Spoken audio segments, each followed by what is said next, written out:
mistaken. I believe in peace, but I won't be taken.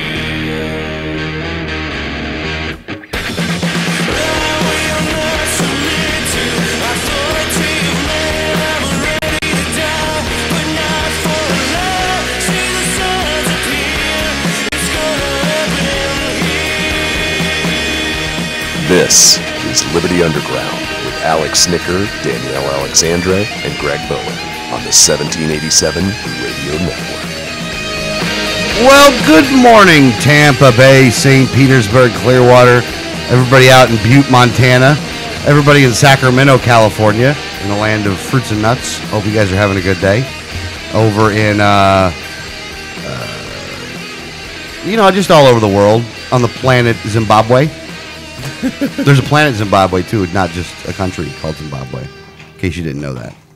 So, did you know that there was a planet Zimbabwe as well? I did not. Oh, okay. Well, there is. And so I want you to know that there is. And so I want to say hi to everybody there. This is Alex, co-host, Liberty Underground. Along with me is the Duchess of Doing Stuff, Tribley's favorite libertarian, Danielle Alexandre. How are you doing? I'm doing well. Busy this morning. It looks like it was busy this morning. It was. Well, we're getting ready to leave for like a month. I mean, we're back. Yeah, we're back. I mean, we're back and forth a little bit, but I mean, we're gone. We're gone a lot. I can't believe we agreed to this, by the way. It was your idea. Yeah, I know. It was my idea, but you convinced Adrian. Well, I need to shut up with ideas now. I mean, I really can't be having ideas anymore, man. This is really not going to be the way it works. No more ideas for you. It's all your fault. It is. It is. I'll take all the blame, Greg. I will take all the blame. How you doing, Danielle? I'm doing well. Doing well. Also, the Prime Minister of the Sinister. I don't have anything. I ran out of ideas, so I can't necessarily get any crazier with it than this morning. A gentleman who needs no introduction. Because you just don't have one ready. Because I don't have one ready. Greg Bowen, how are you doing, sir? Spectacular. Doing good. All right. Well, there's a lot of different news to get to today, so I think we should just just dig in like a fat kid on a cheesecake. Okay. I see you're using a different computer today.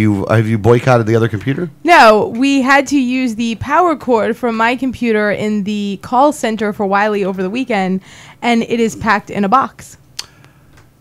That would give you trouble. That would definitely give you trouble. So I actually did try to turn the computer on several times before I realized that I was getting no power. How funny is that, by the way? Like, you're just like, how is this thing going to work? Well, no power. What happens is I hit the button and walk away. And then move the mouse and go, oh, it didn't turn on. Maybe I didn't hit the button.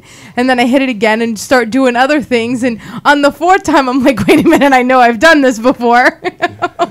Maybe there's another problem. There may be something else going on here. So that's when I remembered that we had to use my power cord over the weekend. And when I went, I ran into the garage like, oh, I'll just grab it. And I was like, oh, right, it's in one of those boxes. Girl. So I made room for my laptop. All right, there you go. Very, very good. There you go. There's the story behind the off computer and the laptop out in its place. Yeah. Well, the House decided to sue Obama. They did. Now, they have opted to not try to impeach him. In fact, they've kind of, say that they have no plans to do that.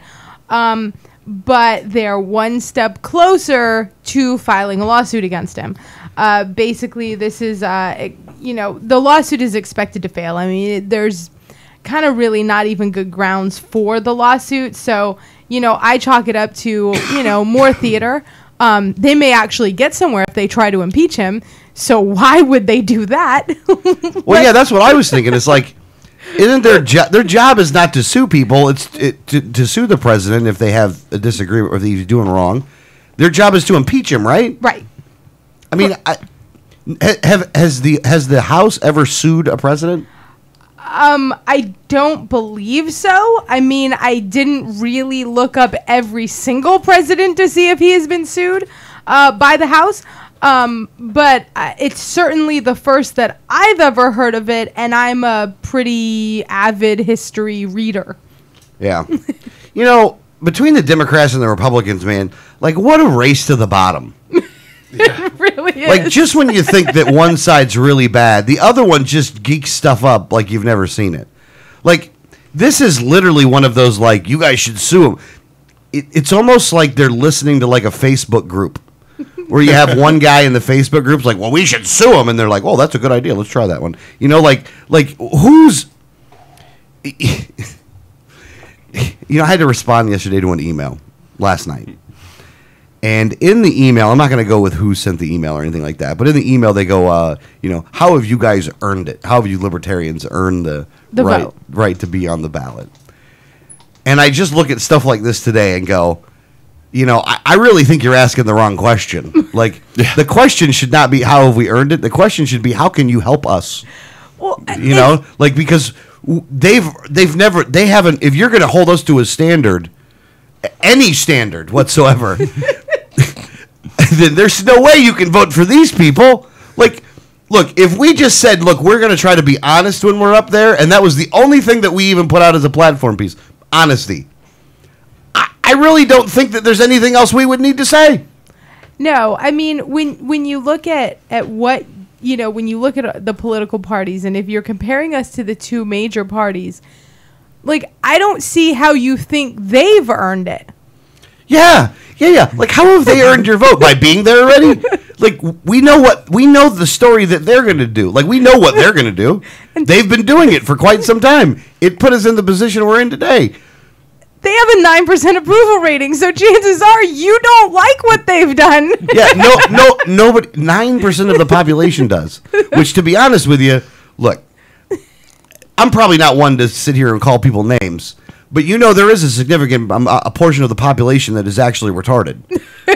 Now, I'm going to say that one is probably at about 9%, because that 9% has got to be retarded in order to think these guys are doing a good job up there. Like, you really got to be mentally ill.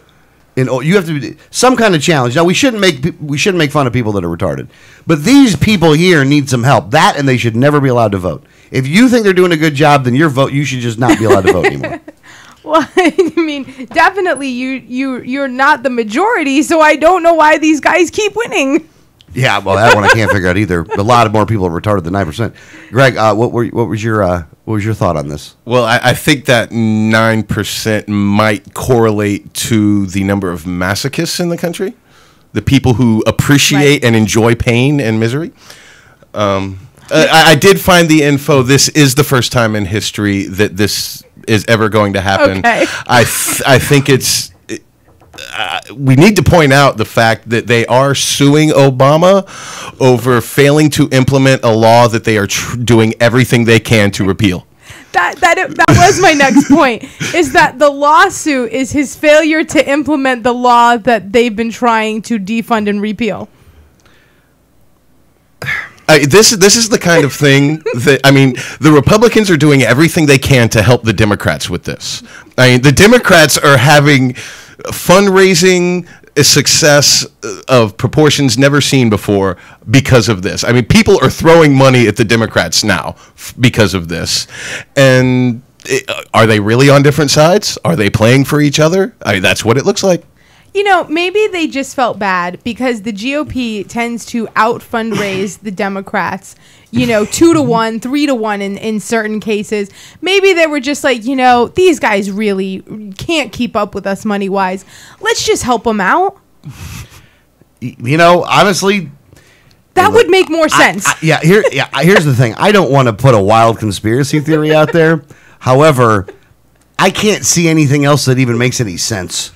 Well, if you look at it this way, if you look at the special election in CD13, the Democrats raised more money than the Republicans. The Democrats still lost. So maybe Danielle's got a point. Maybe the Republicans feel like, we need to help you guys with a little more money and send a little more money your way, and maybe you can beat us in these House elections. I know. No. That is the most plausible answer that anyone has. Which even that isn't. I mean, it still doesn't make sense. It still doesn't make sense. Why? Yeah, we're grasping at straws here at this point, folks. I mean, really, I got nothing for you. To file a lawsuit that is going to fail, to sue the president for not implementing a law that you don't want implemented just doesn't make any sense, no matter what angle you look at it. You know, the funny thing is they took him to court over this already, but it was to stop the implementation. Yeah. I mean, it was to sue them saying it was unconstitutional. Now you're suing him because the states did that. Some of the states did that. Well, I know, but here's the thing. It wasn't like the Republicans weren't part of that. Yeah, it was the state Republicans leading that charge. So Yeah, now it was- the federal It Republicans was are... Pam Bondi, the failure. You know what I mean? The one that doesn't like the Second Amendment too much. Oh gosh, can she get any worse? Yes, please don't challenge her.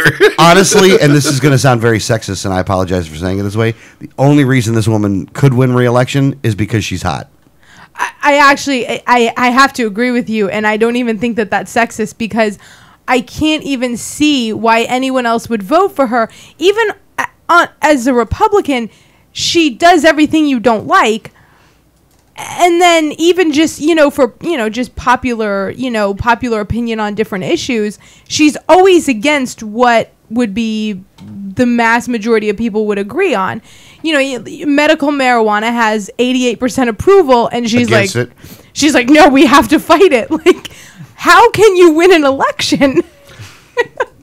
Blonde will do it for you, man. I guess, man. I don't know, but this is theater from the Republicans to try to get you to be on their side on something, to say that they're trying to do something, but you got to realize they're not doing anything. As a matter of fact, you should be offended that they're doing this instead of impeaching, because they've come out and said they're not going to impeach him. Yeah. Which is Which is the move you should be doing. That actually might have some traction and go somewhere. They actually had grounds for impeachment. They didn't have grounds for a lawsuit. It's like they've voted to repeal the Affordable Care Act, I think, like 40-something times. Well, I think they might even be at 80 between repealing and defunding. Maybe repealing and defunding like 80 times. But they could do it. They just have decided never to do it. I mean, in reality, they could say, we're not going to give you the money anymore. We can really defund it. Not the fake political theater that you're seeing right here. But at any rate, this is what they're doing, and we'll give it a little bit of time today, but only to poke fun at them and tell them what a bunch of dumbasses that they are, be honest with you. And here's the funny thing is, that they're using this, and this is what everybody's saying, that they're using this to kind of shore up their base in the midterm elections.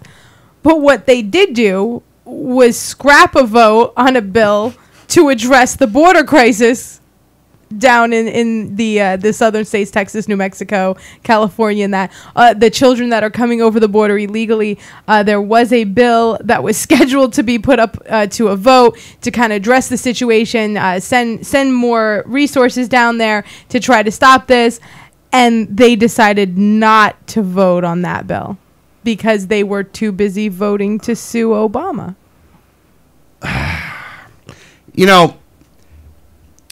We've had a little, and we're probably going to have a little back and forth on the immigration debate right now, because I'm sure I'm going to say some things that some people ain't going to like in this room, and we can go back and forth on this. So I'm perfectly fine with going down this road. But let me just say this: what they are doing right now is massively incentivizing this. So the government is intervening in the exact opposite way that it should intervene in something like this. So if libertarians, if you're going to advocate for a very lax immigration standards, and just anybody that wants to come here can come here, you guys would not do what they're doing, because they are incentivizing it, they're funding it, they're putting grants to cities to take these people. They've basically gone down and advertised in South America, come to America, we won't kick you out. Like, they have done they have not been non-interventionist in this, and people just showed up at the border. They announced a party and put out flyers. They're sending the party bus to pick them up. Yeah, and then they have the party going around the whole rest of the country, so then you got places all over the place. That needs to stop. That makes it unnatural. I don't know if is that the right word for it, but if we looked at immigration as a free market issue, then what we're looking at right now is the federal government skewing it the other way than what it normally. No, I wouldn't even say skewing it the other way, because I think they've always been promoting illegal immigration. What they've been skewing is getting into this country legally cheap. If you're trying to come through here legally, but all the illegal means, do it all day long. They won't bust you. They'll bust some people, but not a bunch of people. And then they said, bring your kids so we can use it as a kids issue. But now you're not going to do anything about it. Like, when you know that this is all what's going on right now, you're going to be like, we'll skip that vote. Like, and again, this is not one of those issues where the libertarians are like, not a lot. There's some libertarians that are nationalistic in that aspect, I guess you could say. And I'm one of them that's actually nationalistic. I mean, I like America. You know what I'm saying? I'm pro-America. I like having a border. Well, I don't think that you can say that libertarians that don't want a strict border policy like you do don't love America. Okay, hold on. Let me take that back. It came out the wrong way. Let me take that back. There are people that want more, that want you to have to go through a process to get into the country, and then there's libertarians that don't think that that's important. And that's not to be derogatory, by the way. I'm not trying to pick a fight here. But what I'm saying is, these guys are advertising it, and then they go, well, we need to stop it. Their base is much more xenophobic. Is that the right word? Yeah. Mm-hmm. Oh, fine. Shit. Nice. I used the right word this morning? That's a big word, man. It's xenophobic. Did you buy that 50-cent word just before Somebody the show? told me it earlier today. These guys are much more xenophobic on the other side. And they're going to do nothing for those people. That's their base. We weren't going to vote for you anyway. Yeah, that's true. We weren't going to vote for you. And you're not doing what they want them to do. I mean, these people are losing their minds. And here's the thing. And what they're seeing now is busloads of illegal people coming into this country with government-funded stuff. I mean, I saw pictures of some of the facilities that they're using to house these people. Whew. I got to tell you, man, there's a whole lot of people in this country that ain't living that well. Yeah. And these guys are about to live that well. And the other thing is this, and again, I'm just going to put it out there. Do what you want to do with it. We got a lot of people that whether you agree or disagree with what our foreign policy has been doing, you have a lot of Americans that have given up their lives, their time, given up their abilities to serve the country as veterans. And they're home now. These people are not living anywhere near as good as the people are who are coming in illegally. Now, if we're going to have like a listing of who gets what, I mean, I can't believe that these guys are hitting the back of the bus, even though, I mean, I've read the Mayak report. Honestly, they're going to come and kill you soon enough anyway. So I guess it's okay. But, I mean, it's like we live in a crazy world. That these guys are really trying to make worse than what normal crazy life would be. Well, there is the theory that they're just accelerating the collapse. I tend to agree with you on that one, Danielle. I don't. I know I went a lot of different directions. Let's go back to the immigration part of it. I'm sorry. I'll bring us back. I let us off straight. Yeah, because immigration, go. You're equating a few things that I don't really think go together. And that's where I really don't know what to say, and the reason is because you've equated things that I don't think even belong together. Like. Well, you're talking about the conditions that returning veterans are living in compared to people coming over, but number one, they're funded in two entirely different places, and there's also a lot more funds to help veterans than there are to help illegals, so it's not like the help isn't there for both. And I don't feel that the comparison is fair. Oh, fair enough. I'm not here to argue the merits on one thing or another. And if you have a differing opinion on this, by all means share it. But I think the question is, you do see that the federal government is actively promoting and advocating for illegal immigration. Well, and that's not something that is different than what we've been doing for the last 30 years. I would argue that they have severely or massively accelerated it, and they've changed the rules to make it easier. No, you're massively hearing more about it in the media, but the amount of it has not changed. No. It has drastically gone up. We have to look at the numbers on that one, but we'll okay. We'll pull the numbers up for next week. We'll have to table that disagreement for next week. So for the record, I agree with Danielle. I think we're just hearing a lot more about it. We get more news, and quite frankly, it's a great distraction. Every time there is a major story in the news, you need to look behind that and see what's really going on. This is the major story in the news. The mainstream media is talking about this immigration issue. Mm-hmm. That means there's something more important that they don't want us to know about going on. Well, no, there's tons that are like that, though, but it doesn't change the fact that this is a very serious issue right now, though. It's been a very... But it's- well, but it's- the numbers Danielle's- are way bigger than they No, have been. they're not, though, Alex. To Danielle's point, this issue has been going on forever. Right now, we're just talking about it. Okay, all right. Like I said, I'll have to go back to the numbers to look at this, though, because my point would be the numbers is what puts it up on the level, in my No. opinion. The amount of money and the amount of advertising that our country does in other countries, as far as what you could have if you go here, has not changed. The amount of illegals coming over the border has not changed. None of this has changed. You're just hearing more about it, and that's why everybody's worked up into a frenzy, because one reporter decided that it was a big story now over it being a big story a decade ago, and is reporting on it. Every single governor of the state of Texas has been screaming about this issue every year for decades. Yeah, ask Jan Brewer if this is a new problem. Well, no. I'm not saying it's a new. And again, the argument the disagreement I have here is over the number of people that are coming over in years past, vice this year. No, because we're always... Right now, the big problem, the big numbers that are being focused on in the media reports about this are refugees from Guatemala. There are always refugees from some country that we are bringing. Right. Which I think is the point Danielle's trying to make. This is always going... It may not always be Guatemala, but it might be Haiti. It might be Yemen. Who knows what country it is right now? Right now, it's Guatemala. Well, But And there's and Honduras. And Honduras. If the Yemen people were able to get over here, man, that's amazing. Well, record. that's the But thing. that's We the would thing, we would is ship them if we needed we've to. shipped them before. This isn't something new that just started happening. This is something that administrations have been doing for decades. There's a country that is going through civil unrest. There's a lot of bad things going on. We tell them we'll take your children if you put them on this plane, and we ship them somewhere in the U.S. This is not some new thing that just started happening. We've been taking thousands, tens of thousands of children from other countries for decades. I got you, but again, my argument is not that it's a new thing or that it's all of a sudden they're doing it. My argument is the numbers. But we'll In the 60s and 70s, it was Vietnamese people that we were bringing from Vietnam over here. I mean, it's just a different country. That's all it is. All right. It's a different country, and it's a great distraction from what's really going on and what's really important. Yeah, you know something, by the way? You know one thing we don't have up on the wall today, speaking of distraction stuff. Okay, well, we'll talk about that later. But What? I mean, hey, we got nothing on the Middle East up on the wall today. Well, I thought we talked about it last week. If you want to talk about it, we Oh, can. did we? Okay. Well, no, okay. All right. we can always talk about the Middle East. There's But- always something going on. Always something there. going on there. All right, well, let's go to the next thing, though.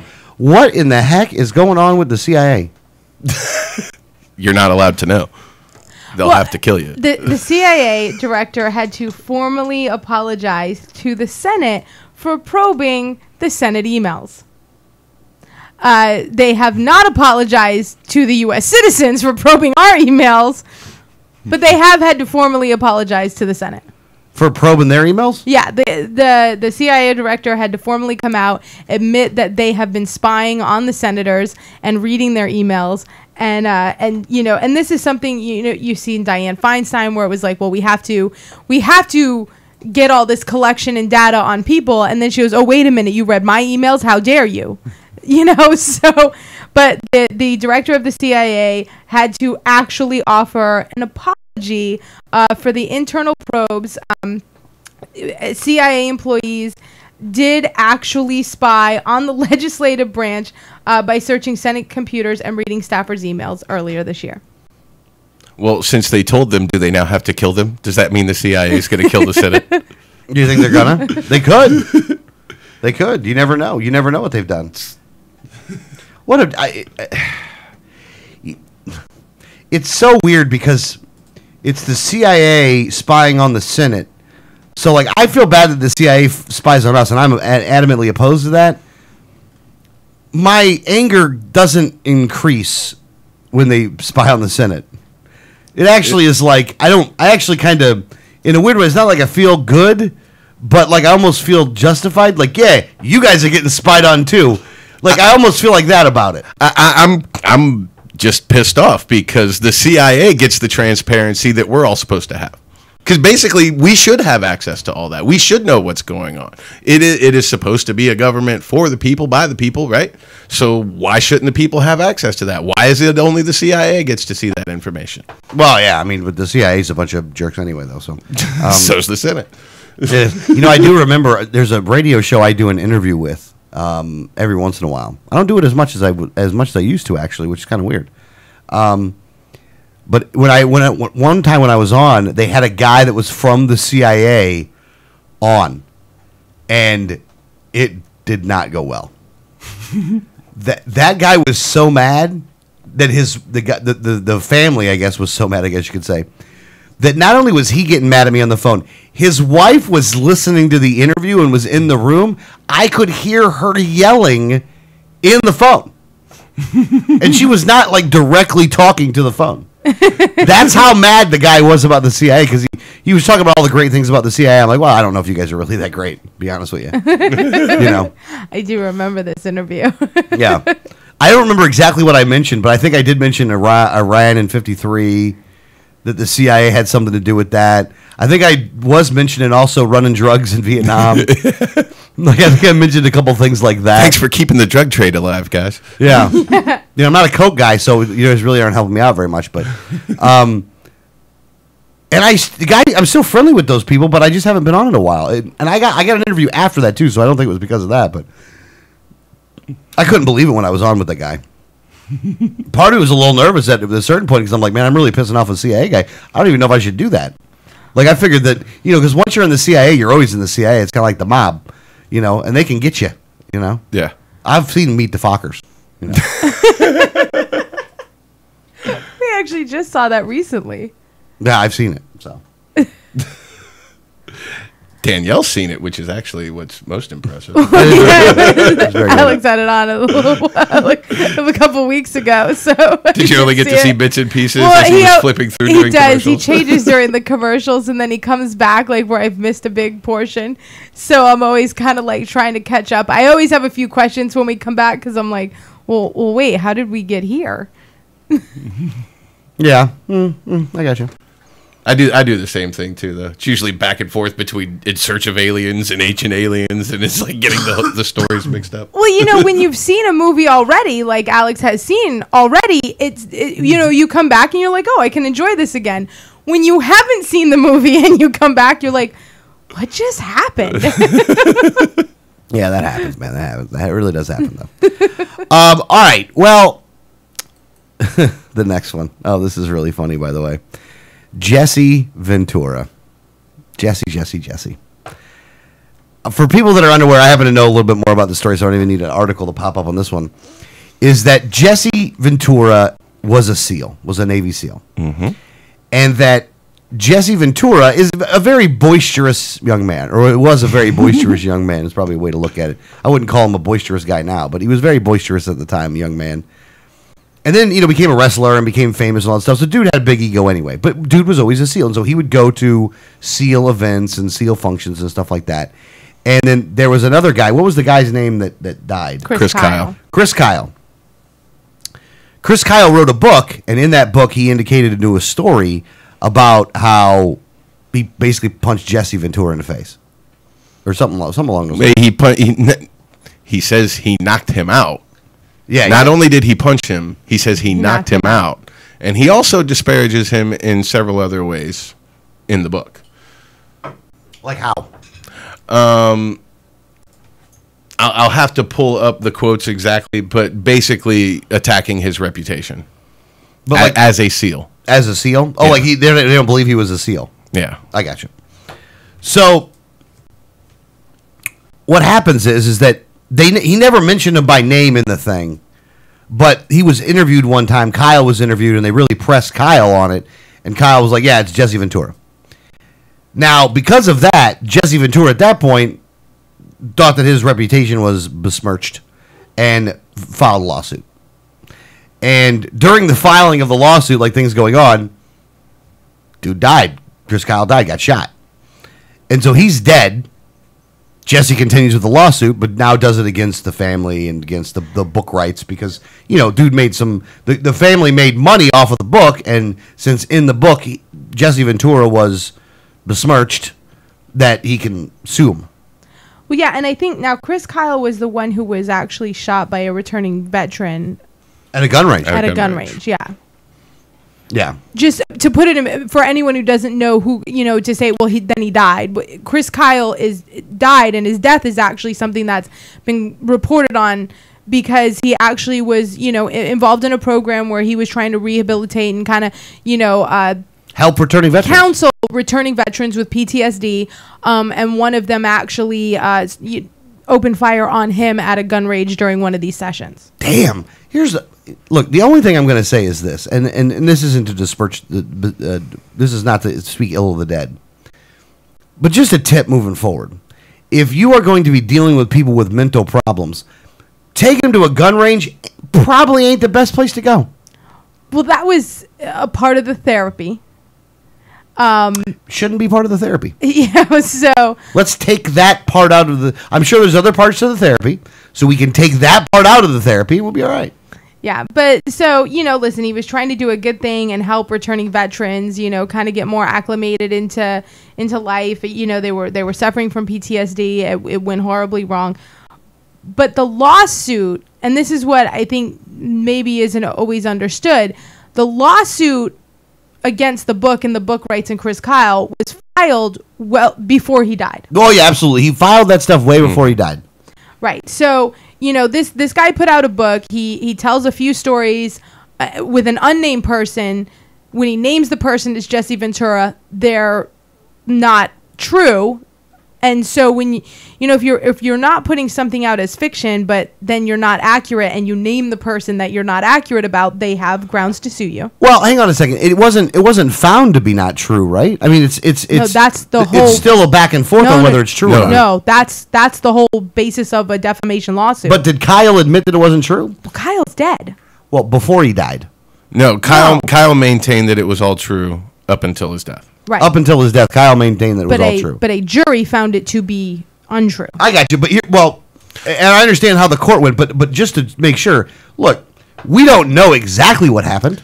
Actually, what the jury found wasn't necessarily whether or not Kyle's statement was true. What they found was Ventura was damaged by the book. Well, no. If you have to have defamation, you have to not only found that there was harm done, but also that what caused the harm was untrue to begin with.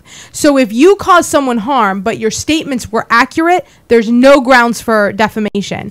It has to be untrue and cause harm. So if you find something to be untrue, but it didn't harm you, still no defamation. It has to be untrue and cause harm. That's your opinion. No, that's the legal court's opinion. That's the court's opinion. That's the legal grounds for defamation. That's your opinion. All right. It's your opinion, so we're going with that. I'm just kidding. But at any rate, so this guy dies in the middle of the lawsuit, and the lawsuit continues. Jesse continues to sue, Right. and he just won $1.8 million. Right. Now, in laying all that out, here's my take on it, I guess you could say. And I welcome everybody's opinion. Oh, and if you want to call the program, the number is 1-800-525-4032. Refresh Telecom, 1-800-525-4032. Here's my opinion on the matter. Jesse Ventura is an a-hole. But he was an a-hole before the lawsuit. It has nothing to do with the lawsuit. Dude's just naturally an a-hole. And here's something else about Jesse Ventura. Dude has the best... I honestly think that there are some times that Jesse Ventura tries to do things just to piss people off.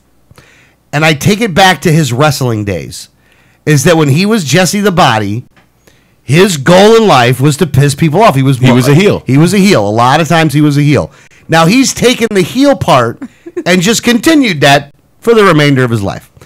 And so he just does things at times that just piss people off. I would argue that he's not allowed to go to the SEAL meetings, the SEAL team meetings, not because of the book. That has nothing to do with it. He's not going to those things because everybody there considers him an asshole and an arrogant son of a bitch who goes in there and probably just insults these guys. Now, again, what he says, if he's telling the truth, if he's lying, inconsequential to the manner in which Jesse Ventura goes about doing it. And I think that the manner that he goes about doing it most of the times is just enough to piss somebody off. And so they wouldn't want you there. When it comes to the lawsuit, look, if you have the legal right to sue somebody for this, just because the guy dies doesn't mean your lawsuit goes away. And he wins, whatever. The problem comes into this. For as much damage that has been done to your reputation before, it's nothing compared to the damage that you've done with a lawsuit. The damage that you've done with this lawsuit in this instance is a ton, because you sued a widow. Again, you didn't do that. No, he didn't sue a widow. He was suing. He was suing Chris Kyle. I understand what you're saying. That's the facts. What I'm talking about right now is the perception. Who cares about perception? Obviously, Jesse Ventura does if he's suing for defamation. If you're suing for defamation, you're suing because it ruined your reputation. Well, perception is part of your reputation. I mean, if you don't have a good perception of you don't have a good reputation then at that point. So perception plays here. And that's the whole point of why he's suing. It's a false perception. Well, I got you, but not very few And you're people creating knew a about- false perception here and saying that he's suing a widow and that it's okay for people to be mad at him because they perceive him as suing a widow. I'm not going to be able That's the problem. False perception. But here's the That's thing. why he sued Chris Kyle. I'm trying to tell him, though, is that barely anybody knew about the one. Now everybody knows about this one. Like, here's the thing. There was talk that Jesse Ventura was going to try to run for president in 2016. Or he was going to try to run for public office again or something like that. You know what? I dare you to do it this time. Because I'll tell you something. I'll tell you straight up. I don't know exactly everything that happened in this situation, but I will tell you this. I wouldn't help the guy. I wouldn't help the guy one iota, and I don't give a crap. I mean, again, his arrogance was already enough for me to say no anyway, because I've listened to his interviews. I've heard what he said. I've heard the way he goes about it. And dude would totally tank his own campaign just for shits and giggles. Like, he just totally would. And I was always on the fence with Jesse. And now and again, you know what? You probably did get punched in the face. You probably did get knocked out because you were acting like an asshole. I mean, the way that the story is described, it sounds right. Again, I wasn't there, so I don't know. He sued. I'd respect the court's decision on this. But if I was Jesse Ventura, I'd take $1 million and give it to some kind of wounded warrior. No, don't give it to Wounded Warriors. I'm sorry. Those guys are Don't give a it to horrible them. organization. But give it to some veterans help organization and give $1 million to them and call it a day. Save some face and move on. I now open the floor up for anybody to say anything at this point. I don't find the lawsuit to change my opinion about Jesse Ventura in the least. Yeah. The lawsuit is inconsequential to how I feel about him or his policies or what he'd do in office. He had every right to sue. Mm-hmm. And the fact that the person died during the lawsuit doesn't mean you were damaged less or have lesser grounds to sue on. You know, and that's the thing is, you know, we hail one person up as a hero and one person up as a jerk. And that's what's happened here. Public perception is that, oh, well, you know, this guy over here, this jerk is suing an American hero. Well, at the end of the day, they both were Navy SEALs. They both fought for the country. One of them produced a book with inaccuracies about another. That other person had the right to sue. I'm sorry you died in the middle, but you dying in the middle doesn't mean you didn't do something wrong. Exactly. Well, here's the thing, though. The one thing that you'll notice, just for my own defense here, the one thing that you'll notice is at no time did I mention Kyle being a hero or anything along those lines. No, I know, but like... I just laid the story out. Go ahead, Greg. Let me say this. It cements my respect for Jesse, because part of my respect for Jesse is his willingness to do the right thing no matter how unpopular it is. Mm-hmm. And knowing that so many people in this country worship Chris Kyle. I mean, and I'm not exaggerating. They literally worship Chris Kyle. And he sued him anyway to do what's right. And ultimately, he proved in court that he was right and that Kyle was lying and he was damaged. The jury decided, After, I think it was 3 days that it took the jury to come up with this decision. And they kept coming back and saying, we can't make a decision. The judge is like, well, you need to get back in there and figure it out. And ultimately, they decided that the evidence was enough to prove that Chris Kyle was lying, Jesse Ventura was damaged. And despite what everybody's opinions are as to who these people, who's an asshole, who's a hero, it doesn't matter. And he stood up and did the right thing in the face of public opinion that disagreed with him. And you got to have respect for somebody that does that. That's what we're all about, right? That's what the Libertarian Party and our movement is about, doing the right thing regardless of how popular it is. I mean, I understand your point. I don't want to say I don't understand your point. I do understand the point that you're going to make. And again,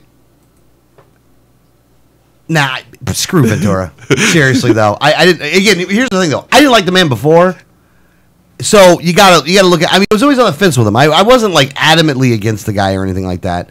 And there's some times where I kind of like some of the stuff that he would, like when he went on Piers Morgan. I thought he did pretty good, And I loved him when he was Jesse the Body. I mean, when he was a wrestler, it was great.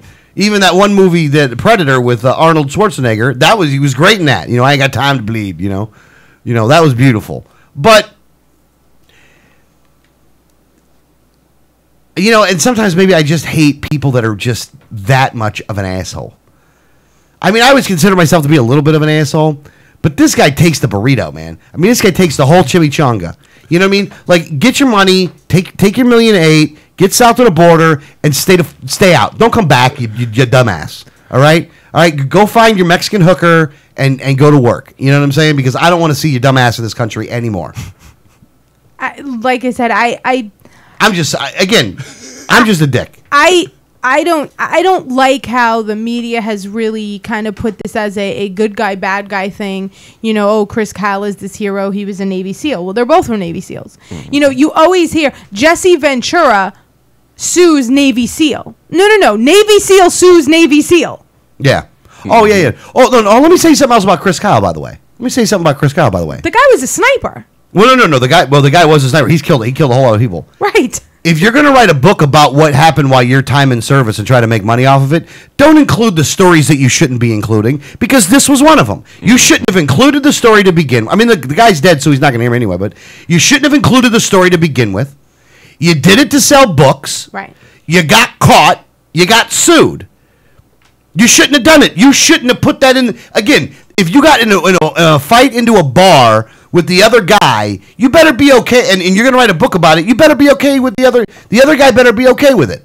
Because you didn't need to tell the story. You had a lot going on in life. You shot a whole ton of people, whatever. You didn't need to tell that part of the story. You did it to be an asshole. That's why you did it. Again, Jesse Ventura is still alive, asshole. But Chris Kyle, you shouldn't have put it in the book, asshole. You got asshole against asshole right here. All right, it's what you got. And you know what? Look, he's killed a lot of people. He did a lot of good when he was over there, or whatever. You want to call it bad, good, indifferent. I'm not getting into that part of the story. What I am getting into the part of the story of, dude talked out of school. And I know we're not supposed to talk ill of the dead, and I'm not saying he didn't deserve to die, by the way, from the guy from PS, the guy was trying to help people. He shouldn't have got killed for that. But at the same time, you wrote a book, you made a lot of money, but you did it being an asshole. Don't tell those stories, Dick. And he's bragging about a bar fight. Right. Is essentially what he's doing. Is that book worthy? Oh, so we're supposed to feel sorry for this dead guy that was bragging about a bar fight and got sued over lying about the bar fight. I mean, how ridiculous is this? Is that really what this country has come to? That the biggest story that everyone is up in arms about is that somebody bragged about a bar fight in a book and misconstrued what happened to make himself look better? Well, Danielle put it on the schedule. Well, no. Well, she put it on the schedule because it's part of the public conversation. Everybody is talking about this. Right, and I'm very upset with the narrative that's going down. Jesse Ventura sues a Navy SEAL. Well, Jesse Ventura was a Navy SEAL.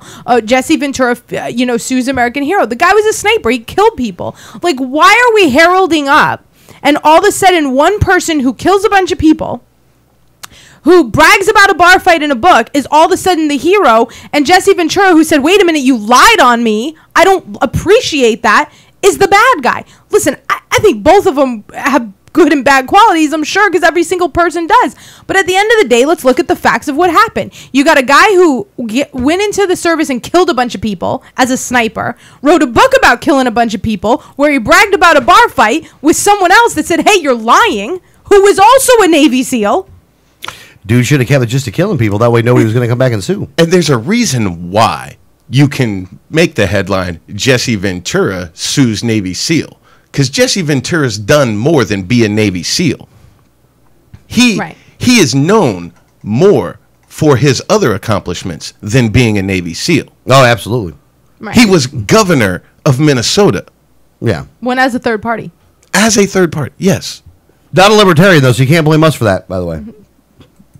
Just saying. Well, he was courted by the Libertarian Party and said no. Well, he claims he was. I might have to sue him for defamation on that, though. I might have to sue him for defamation. Yeah. I've known too many libertarians who have wanted to court Jesse Ventura to say that that's a Those lie. are just people, though. Yeah. No, I Bastard. mean, listen, I mean, at the end of the day, I think that, this shouldn't be the big media story, but it is. And, my reason for talking about it is because I think the media narrative is just wrong.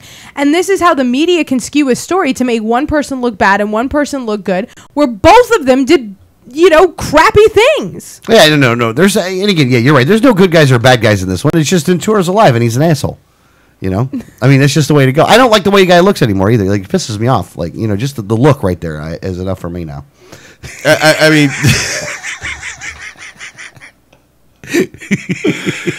totally derailed that train of thought. Sorry, dude. Sorry about that, man. Sorry about that. Yeah. Sorry about that.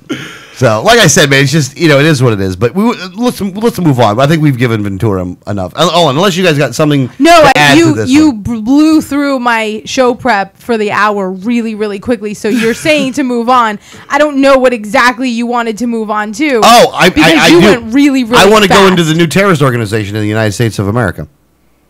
Okay. The New York Pop Party. Ow. Did you know about this? Yes, I did know. Did you know that they have now taken responsibility for the white flags on the Brooklyn Bridge? Yes. The new pot party in New York takes responsibility for the white flags on the Brooklyn Bridge. I never put the white flag in the show prep. And the reason for that is because as much as there was all this outrage, I found it to be a teenage level prank. Well, of course it was a teenage level prank, but there's a good way to blow something out of proportion with a teenage level prank. And that's the pop. Somebody finally claimed responsibility for this national tragedy. The American Pot Party. How dare they?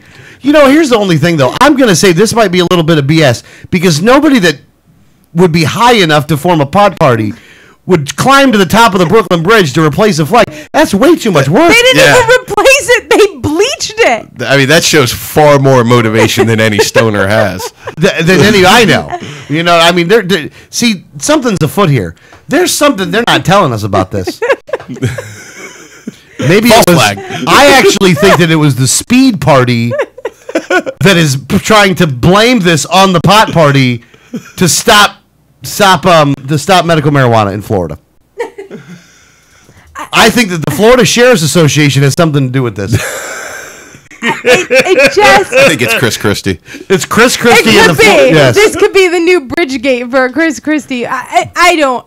Oh, Bridgegate. Good job. Yeah, there you Good go. This is just, and I saw a lot of people that are, from New York, the New York, New Jersey area that were like, I can't believe this has happened. Do you see the flags? Like, what? Like, really? Get over yourselves. Like, someone went up and bleached the flag. Ooh, next they're gonna steal the Big Apple. I mean, you won't have it for prom. I mean, come on. They're gonna make the ball drop at 11:59. Like, are you kidding? We're going to make the ball drop at 11:59. I like that one. That one was good. I mean, look, it's funny that somebody took responsibility for it, and it was funny. They're like, well, if they can do that, then they can get us at any time. Yeah, no crap, you dumbass. That's what we've been trying That's to why say. you can't do what you're doing and expect anything to get stopped. Because you can't do anything to stop it. You mean Real ID didn't stop the bridge flag from getting bleached? Yeah. Yeah. Imagine that. I just, no TSA scanners, groping old ladies and children stop the bridge flags from being bleached. Oh my gosh, the horror. And listen, if this was a big security breach, that flags got bleached white, in all honesty, if that's really what we're so worried about, you've got it pretty good. You're pretty secure that your big security breach is only a high school prank. Well, if we want to talk about security breaches, why don't we talk about the real security breach? Did you guys hear about the story about the dead body found in the wheel well of one of our Air Force jets? No. What? Oh, you see? Because the real security breaches, the real stories aren't getting talked about. What the heck? Say that again, man. What? A Okay. U.S. Air Force C-130 that had left Mali made a few stops on the way to Germany during a routine maintenance check at a German Air Force base. They found a dead body in the wheel well of the C-130. It is believed that it is a teenager that climbed in and stowed away in Mali. If a teenager in Mali is able to sneak onto one of our Air Force bases or any place where our military planes are landing, get into the plane and hide himself to the point where he will not be found until a maintenance check is done in Germany, I think we have bigger security problems to worry about. I think our national security is in greater danger because of situations like that than because... Well, they're highlighted because of situations like that. Right, exactly. That emphasizes where our real security threats are. Well, you're right, actually. But one thing I would say to this, though, is, first off, it goes to show you that you can never make anything completely safe. Exactly. Again, they get drugs in jail. Like, you could go to jail for drugs and still get the drugs when you're in jail. Yeah, you could keep up your drug dealing business while you're in prison. Yeah, matter of fact, it might help you out. I don't know. Yeah. Puts everybody a little more concentrated if you're good enough, and you can, stick the right people. You know what I mean? There's with probably with more shiv. drug users in your neighborhood once you're in prison than when you were out of prison. But then they call it a cell block. Yeah, well, neighborhood cell block. But yeah. back to this story though. Look, man, it is weird how that would happen though. I got to tell you, because I've been on, I was in the military. I mean, it's hard to get. There's a lot of things you got to get through to get on an airstrip. Right. Like, it ain't like just, you ain't got like just the one checkpoint up front. If you do, you have free access everywhere. You got to get a lot of different places to get to this point right there. There might be something else to this story. Do you think that this is for lack of a better term, false flag to increase security? To say, hey, we need No, nothing like that. Nothing. Okay. I wasn't going down that road. I mean, you never know. I'm sure there are people that are already going that route. I don't think it's that. I think it might be maybe somebody killed somebody and they just stuck them in the damn plane. Well, like, it could be like maybe an accidental murder. Like, you ran the kid over when you were driving around or something like that. well, that's not consistent with what the autopsy found or where they found him. Because where they found him was in a remote location in the wheel well that you normally cannot see. The only reason they found him is because of the depth of the maintenance check that they were doing. They actually checked that spot. I mean, they know that that's a spot in the C-130, and so they actually looked in it and found a body. The autopsy revealed that he died of asphyxiation, which is consistent with the way people die when they do that, because there's no cabin pressure, there's no oxygen for them to breathe when you're in the wheel well flying at 35,000 feet. Yeah, they ain't serving peanuts in there. Well, Yeah. and it has, people have survived it before. A Somali immigrant survived a flight from San Jose International Airport to Hawaii, stowed away in the wheel well of a Boeing 767. Right. People have survived it more often than not. They don't, though. Right. But, if you had heard that story and thought, you could stow away and possibly survive. Yeah.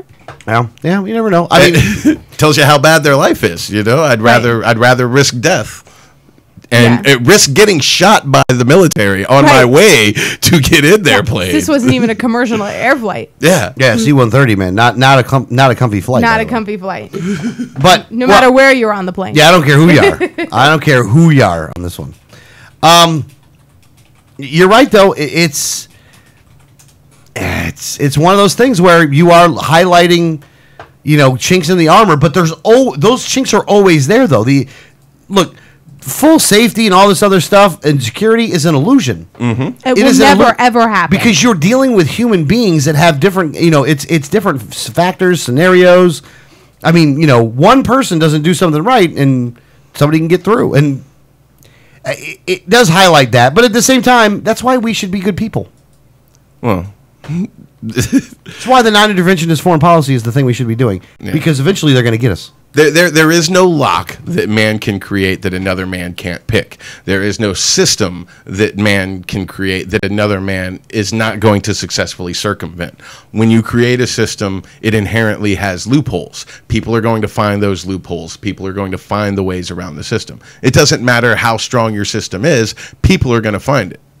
Yeah, eventually. And again, people get to try over and over and over again to try to break it. And when there are people who are dedicating all their time to circumventing your system, just like you're dedicating all your time to building your system, they are just as dedicated as you are. Yeah. And they are going to find their way around it. And quite frankly, they have more time and they have the advantage because they know what your system is. They have no rules. This is the argument that the cops and the bad guys, the Joker made. Well, the bad guys don't follow rules.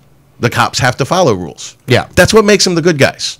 When they stop following rules, they're no different than the bad guys. Right. That's a very good point. That's a very good point, by the way, Greg. You are wise beyond your years this morning. My friend. I had to walk out to get a phone call because someone was very upset and calling over and over again because she did not see Adrian on her primary ballot. What a shame. Did she know that he's not having to run a primary? She does now. Okay.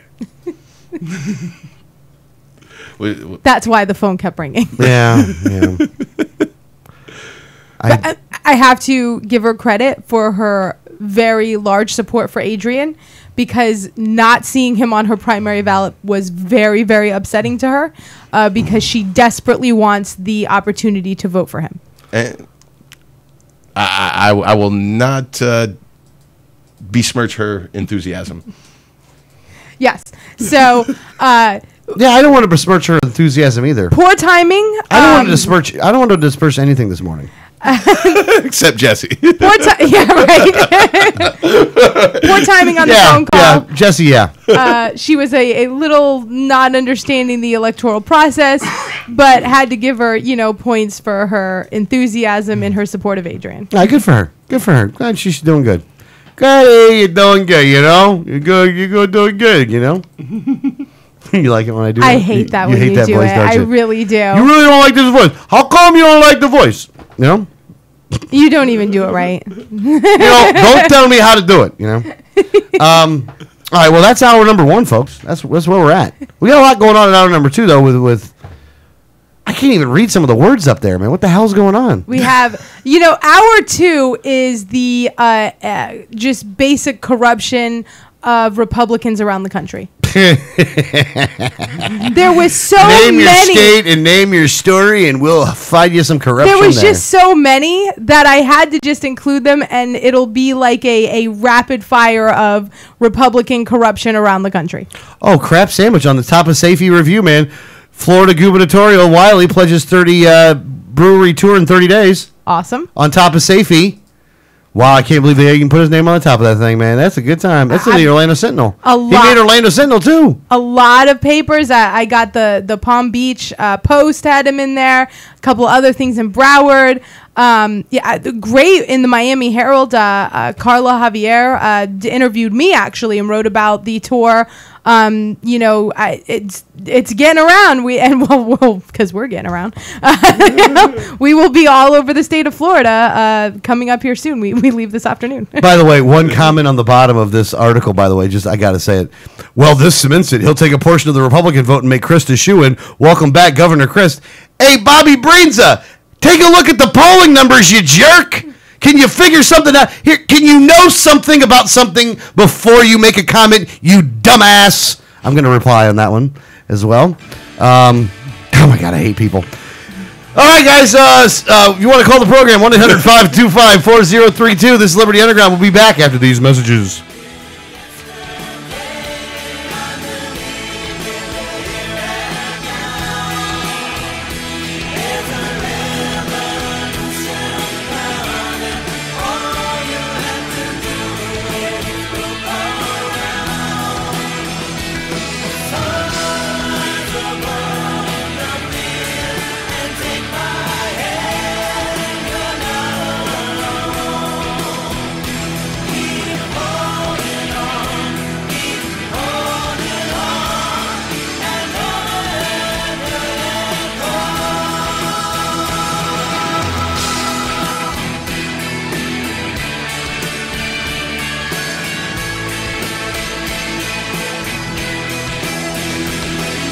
Hi, this is Gary Johnson, and you're listening to the 1787 Radio Network.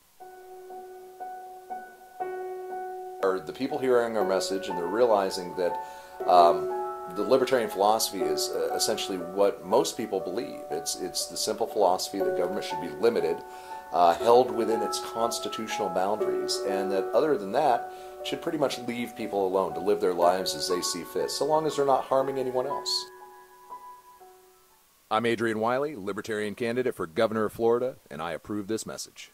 Facts about the red light cameras. Fact, you are guilty until proven innocent. The Fifth Amendment to the U.S. Constitution grants you the presumption of innocence. Fact, red light cameras cause accidents. Accidents are up on an average of 40% at intersection with cameras. Fact, cameras punish technical foul violations. Over 80% of tickets are written when the red light is on, under 1/2 second. Join the fight at www.banthecams.org. www.banthecams.org. If you received a ticket in Florida, contact Oropesa Law Offices, 800-774-9883 or tacklemyticket.com. Attorney Oropesa understands the stress associated with being charged with a traffic ticket. In many non-criminal ticket cases, there may be no court appearance, no points, and no traffic school. Attorney Oropesa handles criminal violations, DUI, and license suspension matters. Don't face these serious legal matters alone. Initial consultation is free. Call now and you will be advised about any potential defense, constitutional rights violations, the possibility of having your driving privileges restored, or preventing a suspension from going into effect. If you've been classified as a habitual traffic offender, have a driver's license suspension matter, or a pending DUI case, call Oropesa Law Offices now so you can be advised about your particular case. Call 1-800-774-9883 24 hours a day, 7 days a week, or visit tacklemyticket.com. Main office in Pinellas County and serving all of the Tampa Bay area. Find out more at tacklemyticket.com. Mention Liberty Underground and get 25% off. Liberty starts with a like. Facebook.com/Liberty Underground. You know Going Postal offers shipping with UPS, FedEx, and DHL International, and they're a full-service post office. And Going Postal is not just your one-stop shop for shipping. They offer copying, laminating, faxing, packaging, and they even have a notary public service. Visit our friends at Going Postal at the following convenient locations: Palm Harbor at the corner of Tampa Road and County Road 1 in the Sweet Bay Plaza, St. Pete on 66th Street, just south of Tyrone Boulevard near Publix, and be sure to visit their newest location at 35595 US 19 North at Alderman Road next to Publix in Palm Harbor. When the unthinkable happens, it doesn't matter if you save money in 15 minutes. It doesn't matter if your neighbor has the same insurance you do. In this moment, what matters is the quality of your independent agent and the company that stands behind them. Auto Owners Insurance has been recognized as highest in customer satisfaction with the auto insurance claims experience 5 years in a row by J.D. Power and Associates. For award information, go to jdpower.com. Call Row Insurance in Newport Richey today at 727-376-0030. Welcome back. Hour number 2, Liberty Underground. If you want to call the program, the number is 1-800-525-4032. Damn it. Refresh Telecom, 1-800-525-4032. You know one thing we forgot to do, by the way? What did we forget? I totally forgot about it until just now. And as soon as I mentioned it, you're going to go, yeah, we forgot. A Wiley yard sign on the wall. Yeah, we did. Although I thought we were going to do it kind of like after the tour to make sure we had enough for the tour, but... Well, I got 2 in the front yard, man. I can always take one out of the front yard. That is true. You could just. I had 3, but I gave my mom one. I mean, there is a bumper sticker for him right over your head. I know that, but we got a new yard sign though, and I'm very much a yard sign. Aficionado, I guess. I don't know if you call it aficionado. I call it like a yard sign whore. Well, potato. Wow. I think you might have besmirched my reputation. Okay. If He's suing. Wait. You can sue me for defamation, but I would only have to open our garage door and show the box of yard signs from all different campaigns for people to be like, well, she kind of had a point. Yeah. Don't defend her, Greg. Don't do that. Bobby Breenza, I don't like you. I still don't like you. Even before the break, I didn't like you. I don't like you now. You know what I'm saying? Oh, we do got to get next week. Maybe we'll have a Wiley yard sign up if we're awake for the. I am going to be curious to see what the Fridays are going to look like in August. Well, we're like, hi. Welcome to the Liberty Underground Show. I hate beer. I'm sick of crap breweries. I'll tell you one thing. I used to love beer. Look, I know we're going to get into the tour in hour number 3, but I just want to say this about the tour, though. One thing that I really am looking forward to is getting swag at every one of the locations. And now Adrian's wife has gotten in on it, and she wants a sticker from every location. Yeah, I want a sticker from every location, too. I'm going to have to go with that. I want stickers from... I want swag from every place. I want a refrigerator magnet. Oh. That's what I like when people go on, my friends and family go on trips. I'm like, bring me a magnet. I got magnets all over my refrigerator. The funny thing is, let's get Greg a magnet. We'll get Greg a magnet. Write that down. We'll get a couple stickers because Alex wants stickers, Dawn wants stickers, and then we'll have to get like a mug or something else because you have to see our glass collection here. We have lots of glasses everywhere, but I think we'll have to bring like an extra suitcase as we travel, just for everybody's like goodies that they want on the craft brewery tour. Well, my thought was this, because I have been thinking about this part of this tour, by the way.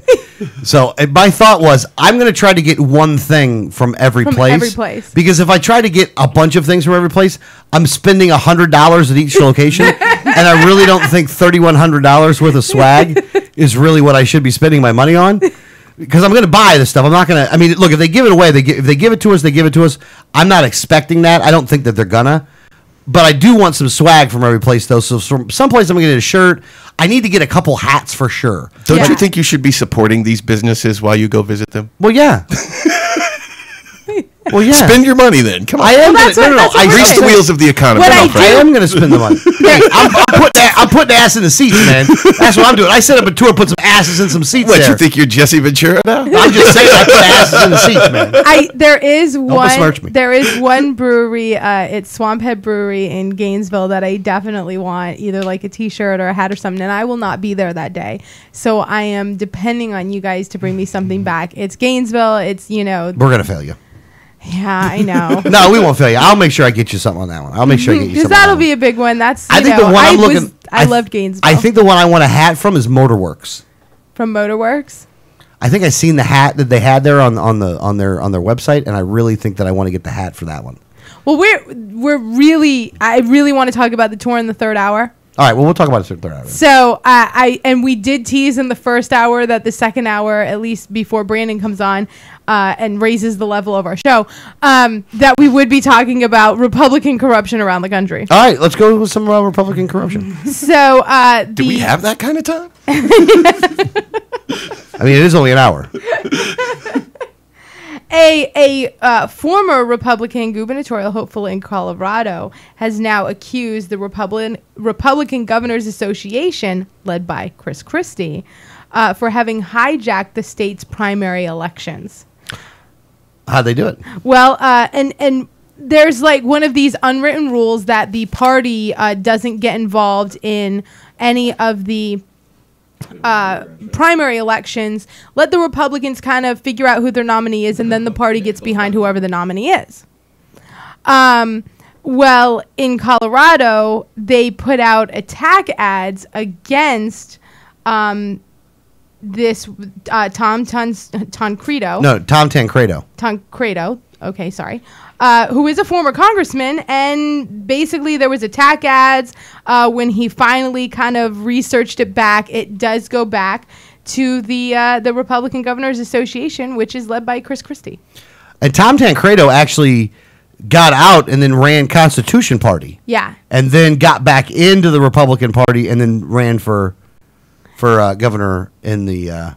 Yeah. Now, and listen, Chris Christie has a very widespread reputation for being a play-to-play governor. You know that he's if you don't back him, he will go after you. If you don't do what he wants, he's going to make life miserable for you. I mean, listen, he may go on and say that he had nothing to do with the bridge scandal, but at the end of the day, everybody else begs to differ. I mean, these were people that that were very, very close to him, that pretty much knew that he's a if you don't support me, we bring you pain kind of guy. Yeah. And Tom Tancredo, that's kind of funny for Tom Tancredo, because he was in CP, then he went to the GOP. Hey, you get what you deserve, guy. Yep. You get what you deserve. Shouldn't have gone back. Sorry about your luck. And then you're going to be mad that the Governors Association didn't want you there. You weren't supposed to be there to begin with, man. So, at any rate, is somebody on the line? We do have a caller on the line. All right, caller, go ahead. Alex, how are you doing, sir? Oh, you didn't play the music, dude. I don't have it. I mean, you don't have the music. You got to have that at the ready, man. He You got to was have it at looking. the ready. All right. At any rate, we've played it before with I'm him your only here. regular He caller. You was got to do looking this, right? for it. All right. He He's just looking for it couldn't right find now. He's looking for it right now. Okay. Charco, how are you doing, sir? I'm doing great. It's fun to hear you rant, as always. Did I miss the call to the PPP polling guy or whoever it is? Oh, we haven't called them. We haven't called them this week, actually. Well, because we do it in the third hour. Oh, we do it in the third hour, so we'll call in the third hour, though. Oh, okay. Because that's the best part of the show. Anyways, what I was going to say is that while there are excellent sounding Adrian Wiley events down in Naples, the Marco Island Brewery I really wanted to go to, there's also, if you don't want to drive that far and you're in the St. Pete area, there's also a fundraising show at Mad Hatter's Ethno-Botanical Tea Bar tonight at 7 p.m. for Lucas Overby. So if you're a libertarian in Florida, no matter where you are, there's something pretty close to you. Yeah, there absolutely is a lot of different events that are going around the state that are pretty close to you. So if you're not going to make the trip there, and you're going to be in the Pinellas County area, what's the name of the place again? Mad Hatter's It's Ethno-Botanical Mad Bar. Hatters. Mad Hatters. Okay. And I'm thinking of putting on, because of the previous reports of their longevity on skin, I'm thinking of putting on with the Wiley tattoo now for today, and then having it on Monday when I will see Adrian. Well, that's Assuming good. it lasts that long. That's Assuming really it good. lasts that long. I might not dare. Anyway, just called to say hi. And one other thing: if viewers want some amusement, and maybe it's just because I'm easily amused, check out the Florida Sheriff's Association's Facebook wall, because we've been quoting their own political endorsements message, where it says FSA does not engage in political activity or endorse political candidates in accordance with IRS rules and regulations, which they've pretty well been flouting rather blatantly. Hold on a second here. Oh, you know what? You said something here I didn't know. Are you saying that the Florida Sheriff's Association is like a nonpartisan group that isn't allowed to do what they're doing? Let me read it right off their website, Alex. The Florida Sheriff's Association is a 501c3 not-for-profit corporation registered in the state of Florida, which promotes effective law enforcement and public safety programs. As such, FSA does not engage in political activity or endorse political candidates in accordance with IRS rules and regulations. While sheriffs are free to endorse political candidates, such endorsements should not be viewed as the official position of the Florida Sheriff's Association. So you're saying, is it? What they do is say this sheriff says this. They're allowed to promote what a sheriff says as long as they have the disclaimer that a sheriff's personal words are his words alone and don't speak for the organization. Well, hold on a second, though. The Florida Sheriff's Association has come out pretty adamant against Amendment 2. That's an issue. That's not a candidate. That's not a political issue, though?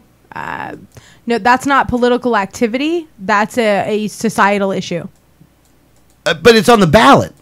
Doesn't matter. That's where it's going to fall IRS wise. Damn, You're your not going to be log- able to get them. Damn your logic. Damn it, woman. Damn it. Can you just lie to me and tell me we can I sue don't them? think it's all that logical myself. God. I mean, this is a distinction without a difference. They're massively politicking on Amendment 2 as if they have any medical expertise, and their expertise is in civil asset forfeiture theft, period.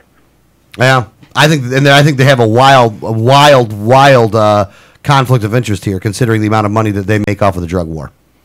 Yeah, I mean, Well, massive. yeah, and as a good citizen, I've posted the IRS complaint form on their wall. We'll see how long that lasts. Hopefully, long enough for somebody to print and copy. All right, anything else? Anything else, Charco? No, that's it. You guys have a great show. I will turn off and listen. All right, thank you, brother. Appreciate it very much. So, All right, bye-bye. Oh, man, I wish we could sue him. It would be so well, nice. you can't. I would like to be the lead in the lawsuit against the Florida Sheriff Association for this. I'm really angry that they've done this, that they've decided to come out against Amendment 2, just considering their massive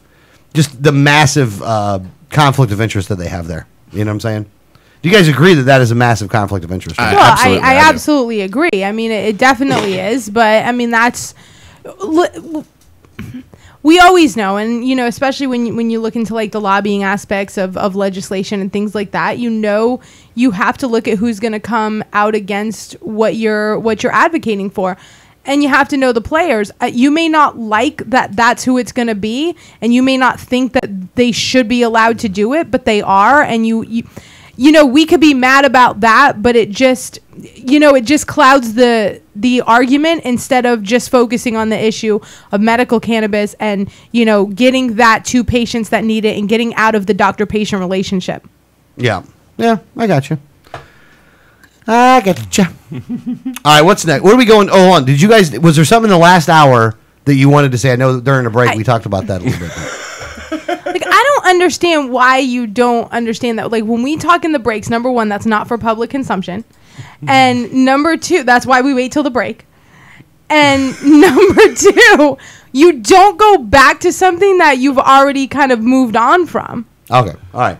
Well, so we got Chris Christie. We've done that. So the Cuomo one. We did the Chris Christie one, didn't we? Okay, that's fine. Did we not do the Chris Christie one? Well, we got a caller, so it might have broken. Oh, up I a got little you. bit. I got you. So it was an unnatural ending to the Chris Christie story. There was more to go on with Chris I Christie. didn't know if there was or wasn't. It was a very abrupt move on because there's a caller, and callers do kind of get in the middle of situations where we're abrupt. I didn't know we were done with it, but I guess you are. So Well, no, I'm move on. No. Here's the thing. Let's talk about it. Let's talk about Chris Christie. I don't even know where we were with it. I think where we were at on this one was the fact that he's gotten larger and he should keep eating more donuts. I like Chris Christie's weight problem. I hope he has a bigger one. Is that not good? His gravitational pull and magnetosphere should protect the rest of the planet from falling objects from space. Yeah, I think you should stick Chris Christie in space if there's an asteroid coming to help out with the gravitational pull. Absolutely, you should do that with Chris Christie. And another thing, It's a much better plan than Armageddon. I am to the point now that he is one of those guys that if he was to win the presidency, I am going to be leaving. Oh, you're gonna move. Christie's enough to make me leave. Christie's enough to make me I'm going to Uruguay. Or something like that. I'm not staying in Chris Christie's America. Don't worry, it'll be Jeb Bush. Well, now what's God, I funny hope not Jeb Bush. is that might be another guy. Chris Christie has also said that he's going to give a roundabout endorsement to Democrat Andrew Cuomo. Really? Yeah. He did say, actually, when they were talking to him about the Governors Association tanking the guy in Colorado, they were asking him about different endorsements around the country, and he did say he was going to give a roundabout endorsement to Democrat Andrew Cuomo, which is funny because Andrew Cuomo is now under federal investigation. Well, I think that's why he gave him the endorsement, because of the... Look, Chris Christie doesn't want to endorse like good people that are going to do good things.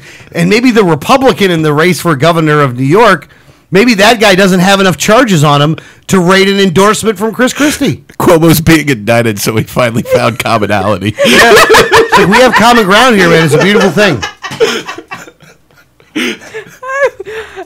So, you know, the U.S. Attorney for the Southern District did write a letter to Andrew Cuomo, basically, you know, telling him of the investigation, of the indictment.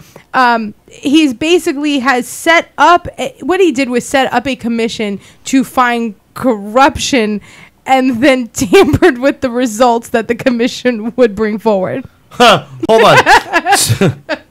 Hold on a second. Let me make sure I get this right.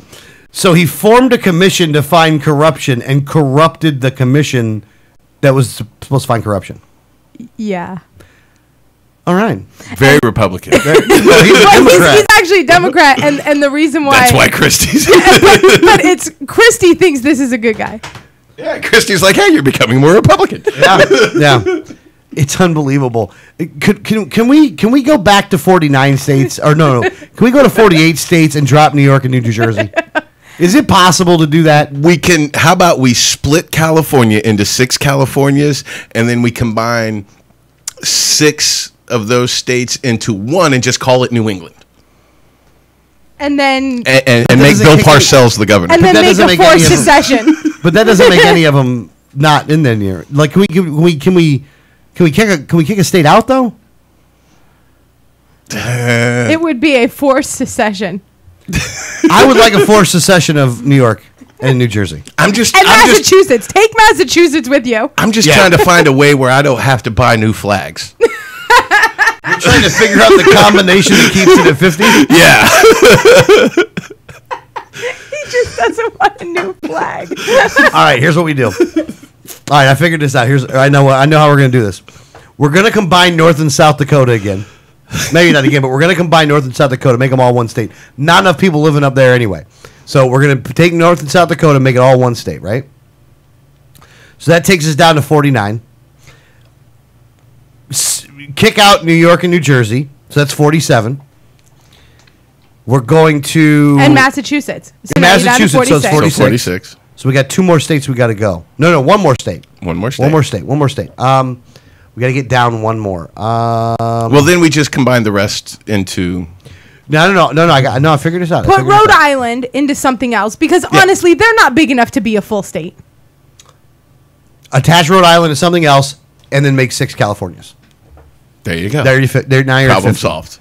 And I don't have to buy a new flag. What about Awesome. what about Puerto Rico? Puerto Rico's not going to vote to become a state. They've been given the opportunity to become a state how many times since the 50s? They don't want to. Okay. They have all the benefits of citizenry without all the negatives. You understand they're not a state now, What about right? Guam? What about Guam? Well, we're It's still gonna waiting tip for over, them to don't worry tip about over. it. Oh, okay. All right. Well, then we're good then. We're good. We're all good then. It all works out. Here's the thing. Now, here's another question, by the way. If this guy's going to give a roundabout endorsement of Cuomo, Yes. and he's the head of the Republican Governors Association, Yes. look, they've kicked Ron Paul people out for saying something nice about Gary Johnson. How is this guy going to be able to stay as the head of the Governors Association when he's buddying up with Cuomo? Like, those rules don't even apply to guys like Christie then. Because they're no different. Well, no. I understand that they're different, but they got rules, though. They've kicked people out for doing stuff like this. Well, maybe the Republican Governors Association doesn't make the Republican governor sign a loyalty oath. All right, maybe. All right, we'll go with that. They found commonality as authoritarian psychopaths. I mean... They do got that going for them. That's a good point, by the way, Greg. And the funniest thing was that, the indictment on Cuomo is the, Commission on Corruption, that he was literally saying, oh, well, we don't want to put that out. That guy's a good guy. And would not let them release any details on on people that he liked. Yeah. Showing his own corruption. God forbid we would show people's corruption. These guys are scumbags. Like, they all are scumbags. Cuomo's scumbag. Christie's scumbag. Anybody that votes for these people, honestly, is not paying attention, and it really is kind of sad that they're not paying attention. Because I wish people would start paying attention. It'd make saving the country a little bit easier. Now it looks a little bit. It looks like you have a black screen. There is a limit to how much you can force someone to pay you off, and that limit is a Range Rover. Really? That's the limit? That is the limit. The former governor of Virginia, Bob McDonnell, his wife, and listen, he was known to be corrupt. He's very known to be a pay-to-play kind of guy. But he was taking large amounts of bribes from companies. And his wife, Maureen McDonald, after taking $150,000 in gifts from Star Scientific, demanded that they buy her son a Range Rover.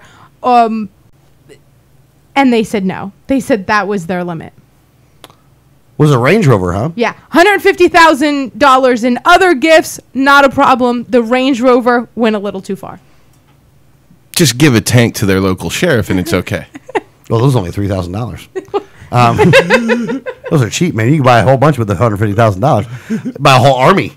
You could take over France with that much right there. Yeah. So, and this was Star Scientific, the CEO. Johnny Williams, the chief executive of Star Scientific, this was his testimony in court because Bob McDonald is coming up on charges for these bribes and money laundering and other things. And basically this was his testimony that while they had given the family $150,000 in other gifts and loans, that she came back and demanded that they buy their daughter a car and sell a Range Rover at a discount so one of her boys could drive it to college. He basically said, no, you've now asked for too much. And he said, this was all that they asked him. As you sit here today, are you 100% sure that Governor McDonnell agreed to help your company because of the loans and gifts? Williams said, I am 100% sure. I believe that.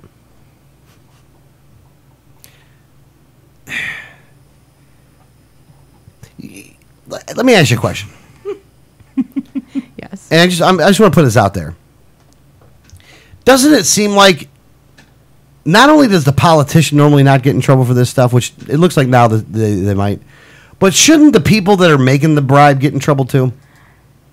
Yeah. I mean, You would think. I would think, that it wouldn't just be Bob McDonnell that's, and listen. Yeah, I never hear about the other guys getting in trouble. I don't know. And listen, this guy, William says, he's a politician. I'm a businessman. I mean, that was like the justification. Yeah, no. Now again, if you are a hooker, like if you're a hooker on the street and you have a John that comes up, they're starting to bust the Johns now. How is this any different? Minus different naughty parts.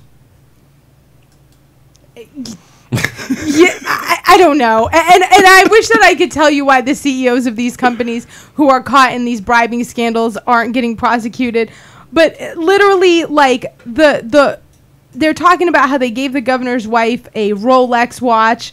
And, and then they show a photo of Bob McDonald in the courtroom wearing a Rolex. And it's like, well, who gave you that one? We always make the joke is like, the two major parties go into politics to get rich and libertarians end up losing money. We end up poor. But this is, why? Because we can't be bought. Well, no, it's because we wouldn't do stuff like this and we would call them out on it. We would try to bust them on this stuff. I mean, look, there's a very legitimate reason why libertarians aren't elected into office, by the way. Very legitimate. I mean, it's not right, but it's wrong, but it is because of this. Look, it is funny how you will hear that. Well, you libertarians, you just can't raise the money you need in order to win elections, so nobody wants to vote for you. Look, in all reality, the truth of the matter is much different than that. And the truth of the matter is this: we're not for sale, so they're not trying to buy us. And as a matter of fact, if we get into office, it's game over for them. So they're trying to stop us, Right? Because, like we just said, we're not for sale. That's why Adrian, if he goes to Tallahassee, he's going to be spending 4 years doing a lot of stuff, but some of that time is going to be to identify corruption and start throwing people in jail. We will have to, just by matter of prison population, get rid of the nonviolent drug offenders from jail. We'll have to pardon those people. We need room for the politicians and the business people that are bribing these politicians. And we need to do both. There are many, the vast majority, I would think, of business owners in this country, especially the small business owners, are honest people. They're just trying to make it.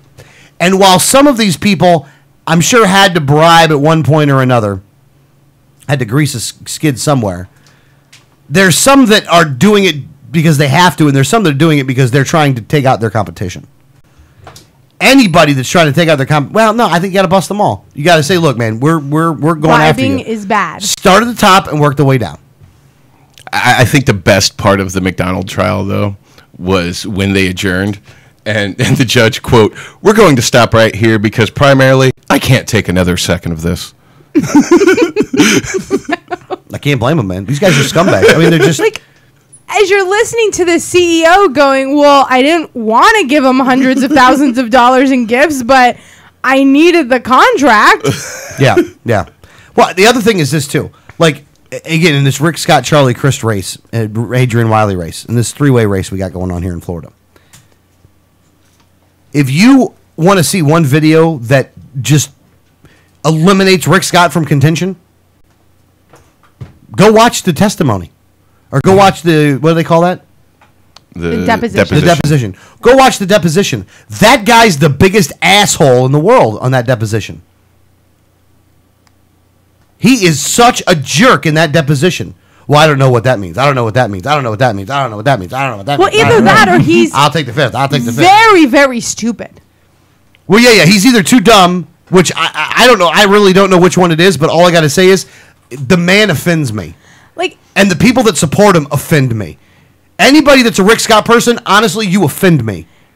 If you've made hundreds of millions of dollars in your business, you shouldn't have to say, I mean, you would be perceived as someone who's knowledgeable, who understands basic concepts. So if you're in a deposition going, I don't understand what that means, I mean, you're either lying or you're an idiot. Yeah, because it was simple words, too, like together.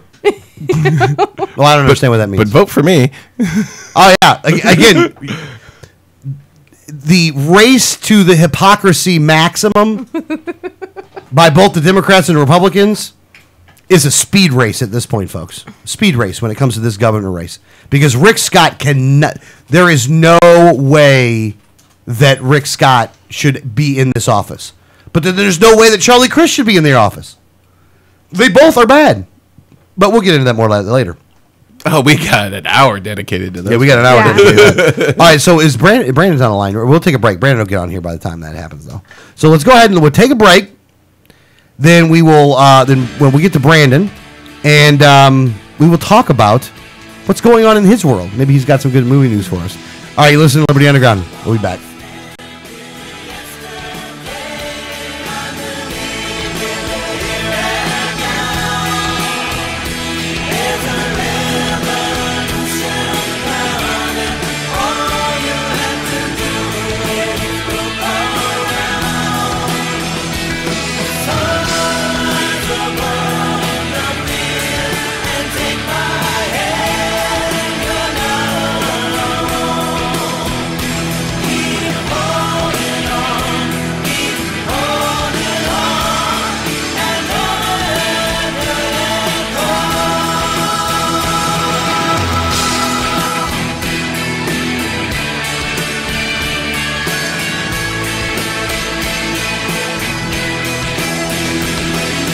Hi, this is Gary Johnson, and you're listening to the 1787 Radio Network.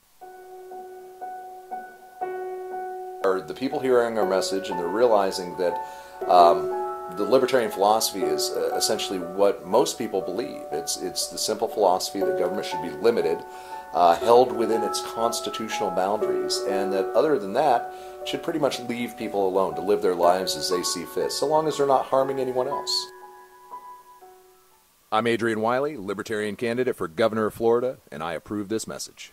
Facts about the red light cameras. Fact, you are guilty until proven innocent. The Fifth Amendment to the U.S. Constitution grants you the presumption of innocence. Fact, red light cameras cause accidents. Accidents are up on an average of 40% at intersection with camera. Fact, cameras punish technical foul violations. Over 80% of tickets are written when the red light is on, under 1/2 second. Join the fight at www.banthecams.org. www.banthecams.org. If you received a ticket in Florida, contact Oropesa Law Offices, 800-774-9883 or tacklemyticket.com. Attorney Oropesa understands the stress associated with being charged with a traffic ticket. In many non-criminal ticket cases, there may be no court appearance, no points, and no traffic school. Attorney Oropesa handles criminal violations, DUI, and license suspension matters. Don't face these serious legal matters alone. Initial consultation is free. Call now and you will be advised about any potential defense, constitutional rights violations, the possibility of having your driving privileges restored, or preventing a suspension from going into effect. If you've been classified as a habitual traffic offender, have a driver's license suspension matter, or a pending DUI case, call Oropesa Law Offices now so you can be advised about your particular case. Call 1-800-774-9883 24 hours a day, 7 days a week, or visit tacklemyticket.com. Main office in Pinellas County and serving all of the Tampa Bay area. Find out more at tacklemyticket.com. Mention Liberty Underground and get 25% off. Liberty starts with a like. Facebook.com/Liberty Underground. You know Going Postal offers shipping with UPS, FedEx, and DHL International, and they're a full-service post office. And Going Postal is not just your one-stop shop for shipping. They offer copying, laminating, faxing, packaging, and they even have a notary public service. Visit our friends at Going Postal at the following convenient locations: Palm Harbor at the corner of Tampa Road and County Road 1 in the Sweet Bay Plaza, St. Pete on 66th Street just south of Tyrone Boulevard near Publix, and be sure to visit their newest location at 35595 US 19 North at Alderman Road next to Publix in Palm Harbor. When the unthinkable happens, it doesn't matter if you save money in 15 minutes. It doesn't matter if your neighbor has the same insurance you do. In this moment, what matters is the quality of your independent agent and the company that stands behind them. Auto Owners Insurance has been recognized as highest in customer satisfaction with the auto insurance claims experience 5 years in a row by J.D. Power and Associates. For award information, go to jdpower.com. Call Row Insurance in Newport Richey today at 727-376-0030.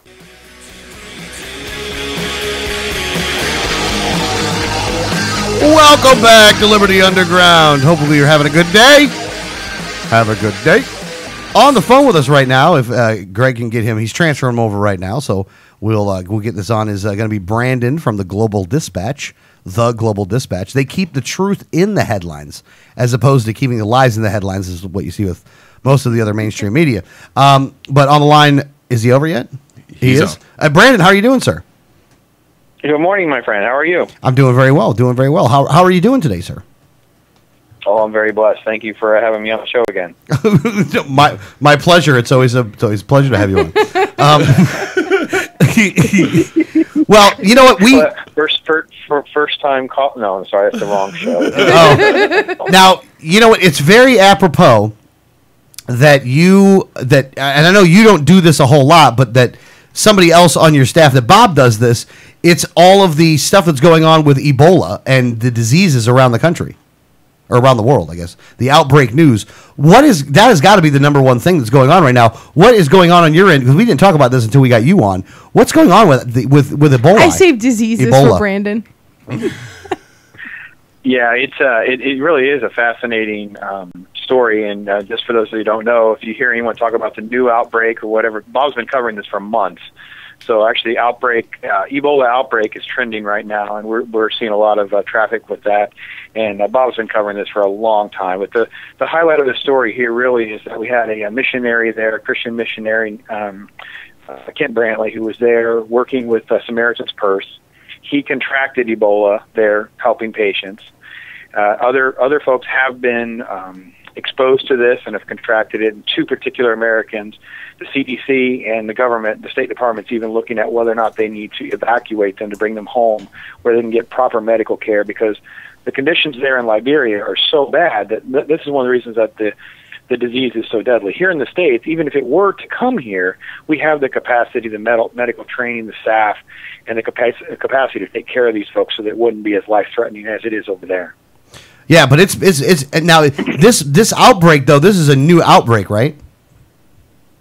Well, new in the sense of this year. We have well over 1,000 documented cases within the three countries. But it's not new like it just happened this week. It's just that the media is just not catching on to it. I got you. Now, is there any chance, like, is this thing going to spread even wider than it is right now, or is it being contained at all? Well, it won't spread too much, and as I understand Ebola and how it works, it burns itself out rather quickly because it is so contagious. The conditions there in Africa are so poor that they really don't do a good job of containing people, isolating them, putting them under quarantine, those kinds of things.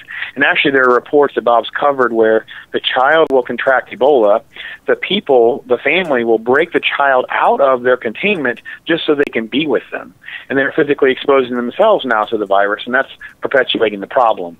So just lack of education and a lack of technology that makes it bad. But it's not any sort of global pandemic. It's not going to be like the next contagion or anything like that. It doesn't have that sort of capacity because the medical technology in most of the industrialized world can handle this without any real, minimal risk. I mean, obviously, if you're exposed to it, it's extremely dangerous, and you have to take care of whatever the medical professionals are telling you. But at the same time, that this is going to become the next, devastating virus that we would see on TV. It's just not the case. Okay. All right. Well, no, understandable. What else is going on out there, Brandon? Well, it took Ebola to displace Israel as being the top story right now because the two stories are kind of running side by side. They actually had a 72-hour ceasefire there in Israel with Hamas that lasted all of 3 hours before the Hamas extremists started firing and launching missiles and shooting again at Israeli peace workers that were there to try to, perform some humanitarian work. Obviously, we had a lot of civilians that are in the crossfire. The terrorists are using schools and hospitals as staging areas and launching missiles from those. So there's a lot of civilians that are caught in the wake of all this. But the ceasefire itself didn't last more than a few hours. And what do you think is going to happen there? Well, we have no signs of any reconciliation. I mean, whenever the Hamas statement back to the UN is, well, we're not going to do anything until we have all of our demands met. So you have a very uncooperative side of the conflict that doesn't want to even remotely discuss anything. We've already had 2 or 3 different peace options on the table. Egypt brokered one that seemed more than reasonable, and they didn't even acknowledge that one basically was viable. So now that we're moving forward, we're seeing, a humanitarian ceasefire that can't even be maintained for, 3 days because Hamas is bent on, their will and their goals and objectives. It doesn't show any signs of slowing down anytime soon. I actually think that I might have the solution to the Mideast process here. I got the solution. I think I figured it out. Yeah, no, I think I figured it out. What we're going to do is we're going to replace all of the guns that they have right now with Super Soakers and Nerf guns. The Nerf ones that shoot like the darts, but they're like all plastic darts. Not plastic darts, but styrofoam darts. I think we ought to replace all of the guns with Super Soakers and the Nerf guns, and then just let them go to town. And then they'll just they'll tire themselves out. Do you think that the media would still enjoy filming and videotaping children with the little Nerf suction cup on his head? I think that the media will love that one. Yes, I think that will be will go viral on YouTube. You may be onto something then. See, I think it still is going to be something that they'll want to watch on the TV. But we'll see. Maybe not. What else is going on out there, Brandon? The third big story right now is that the Massachusetts governor has kind of ignored the buffer zone ruling from the Supreme Court. If you remember that last month, the Supreme Court came down. There was a kind of a buffer zone ruling that came down over abortion protests and rallies and that kind of thing around different facilities. And the Supreme Court said, you really can't do this. It's unconstitutional. And yesterday, the Massachusetts governor went ahead and signed a new bill that's going to become law probably by the end of the week. Basically, just put it back in place. They're just kind of ignoring what the Supreme Court just did, and they're just going to do it again. So they're going to have the buffer zones again? Yes. And this is in Massachusetts? Yes. So now you would think that a ruling like this would be something that you would see in another state other than Massachusetts. Why is the governor of Massachusetts doing this? Well, because he just believes it's right. And you can read his quote there on the Dispatch story, and he kind of puts forth what his thought process is. They're going to be leaders on this topic. And what's weird is that the lawsuit that was in place, the Supreme Court ruled on, was in Massachusetts.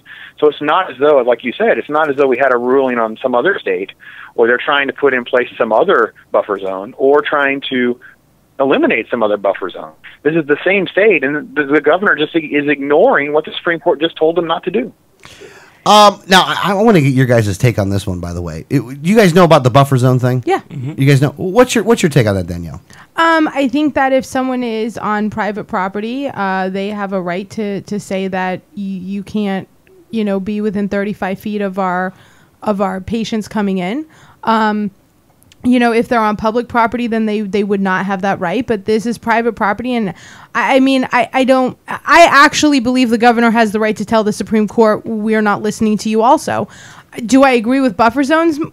I personally wouldn't implement one if I owned a facility, but I respect people's rights to do that in front of their own business. And I think the governor, I think your state has more power than the federal government anyway. So, yeah, I believe the governor of the state was absolutely within his right to say, yeah, thanks for your opinion, but we're Massachusetts, we'll do what we do here. Greg? I pretty much agree with everything Danielle just said. Should I just ask you first then so you can say it? No, I'm probably going to sound like a parrot here, but she's absolutely right. Private property, they can say they're not welcome on their property and not allow the protesters on that property. And I believe that the state has the right to do that. It's not the federal government's job. They don't have the power to do that within the states, and if that's what the state wants to do, then they can do it. But this is the courts that made the decision, though, and not the federal government. I mean, do you see a distinction between the two? No. It was the U.S. Supreme Court, right? It was the U.S. Supreme Court. I got you, but it wasn't like it was a different part of the powers of government. You have the executive, the legislative, it's still and the federal judicial. government. Okay, so I think state right. A state's, it's not even a state's right. I mean, the state government has the authority over what they do in their state unless it's not specifically stated in Article 1, Section 8. So I don't care what the Supreme Court says. They have no jurisdiction in how a state runs their business. Exactly. If you can tell me the part of the Constitution that gives them the jurisdiction to tell Massachusetts what they can and cannot do on this issue, then we'll say that the Supreme Court has the right to make that ruling. But I don't think there's any place in there that... Well, let me say that. And again, I'm no constitutional scholar, so you'll have to forgive my ignorance on the subject here, but wouldn't you think that this kind of flies in the face of the First Amendment? That would be if you incorporate the Bill of Rights to the states. But you would have to look at the state of Massachusetts Constitution to see if the state of Massachusetts lists this as a violation of someone's rights. I don't believe that being on someone's private property in front of their business is the same as telling someone they can't protest. There's a very big difference between protesting on someone's private property or being able to protest at all. So no, I don't find this to be a violation. I find it to be a property rights issue, that if I have a business, I have the right to tell someone they can't be in front of my business to protest. They can do it across the street or on the sidewalk, on public property. Yeah, you're not obligated to accommodate protesters protesting against your business on your business's property. That is not what the First Amendment's about. I got you. I don't think either of us are saying these people can't protest. We're just saying they cannot do it on their property. I got you. Well, broccoli, unicorn, bears, your arguments are invalid. All right. All right, Brandon, final word on this one, Brandon, before we move on. Well, I just want to go. Well, let's go back to 2 points then. So then, is it okay for Utah to say we don't really care, Supreme Court, that you say the gay marriage ban is unconstitutional? We're still not going to do it. You can't make us.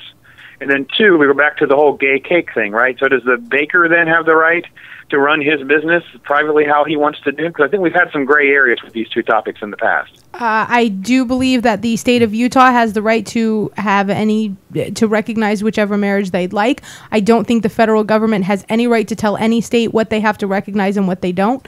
I would like my state to recognize, that treat everybody equally, but that's something that I have to work towards in my state. The federal government doesn't have any issue there. And I also believe that the federal government or any government does not have the right to tell a business person what they can and can't sell and whom they have to sell it to. I'll agree with that. There you go. All right, good to go. Any other final thoughts on that one before we move on, Brandon? No, absolutely not. Where do you want to go? Well, where I want to go. Well, first off, I do want to say, are you sick, dude? I am feeling a little under the weather. I've had a rough week. So Oh, okay. I'll be Well, I'm hope upright. That's all that matters. I hope you feel better. I hope you feel better. Now, I do have a question for you, and it's near the end anyway. It actually has to do with Comic-Con. Now, did you go out to the San Diego one? No, but you can watch a lot of the live feeds and stuff like that, so you don't have to actually physically go there. We do have some folks that send us a lot of material to work with to cover a lot of the different events and announcements and things like that. Okay, now this is a question that I have for you, and it's a little bit, I wouldn't say off topic, but it's not. It has to do with something kind of maybe weird on it. Okay. Is there's a lot of people that will dress up when they go to these things, and there's surprisingly, I mean not surprising, but there's a lot of very hot looking women that are wearing very, very nice looking items there. But there's also there was this. I started seeing some stories about how these women are getting groped and like other kinds of harassment when they go to these things. My question is, did you notice this when you go to any of these things?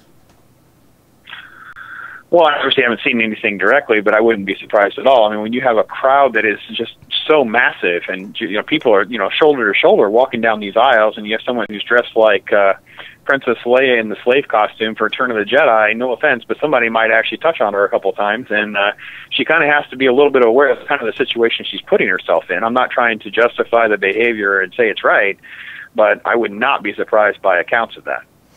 So okay, now there was another. You guys remember? And again, she was a reality show star. She was the one that was dating one of the Bradys for a while.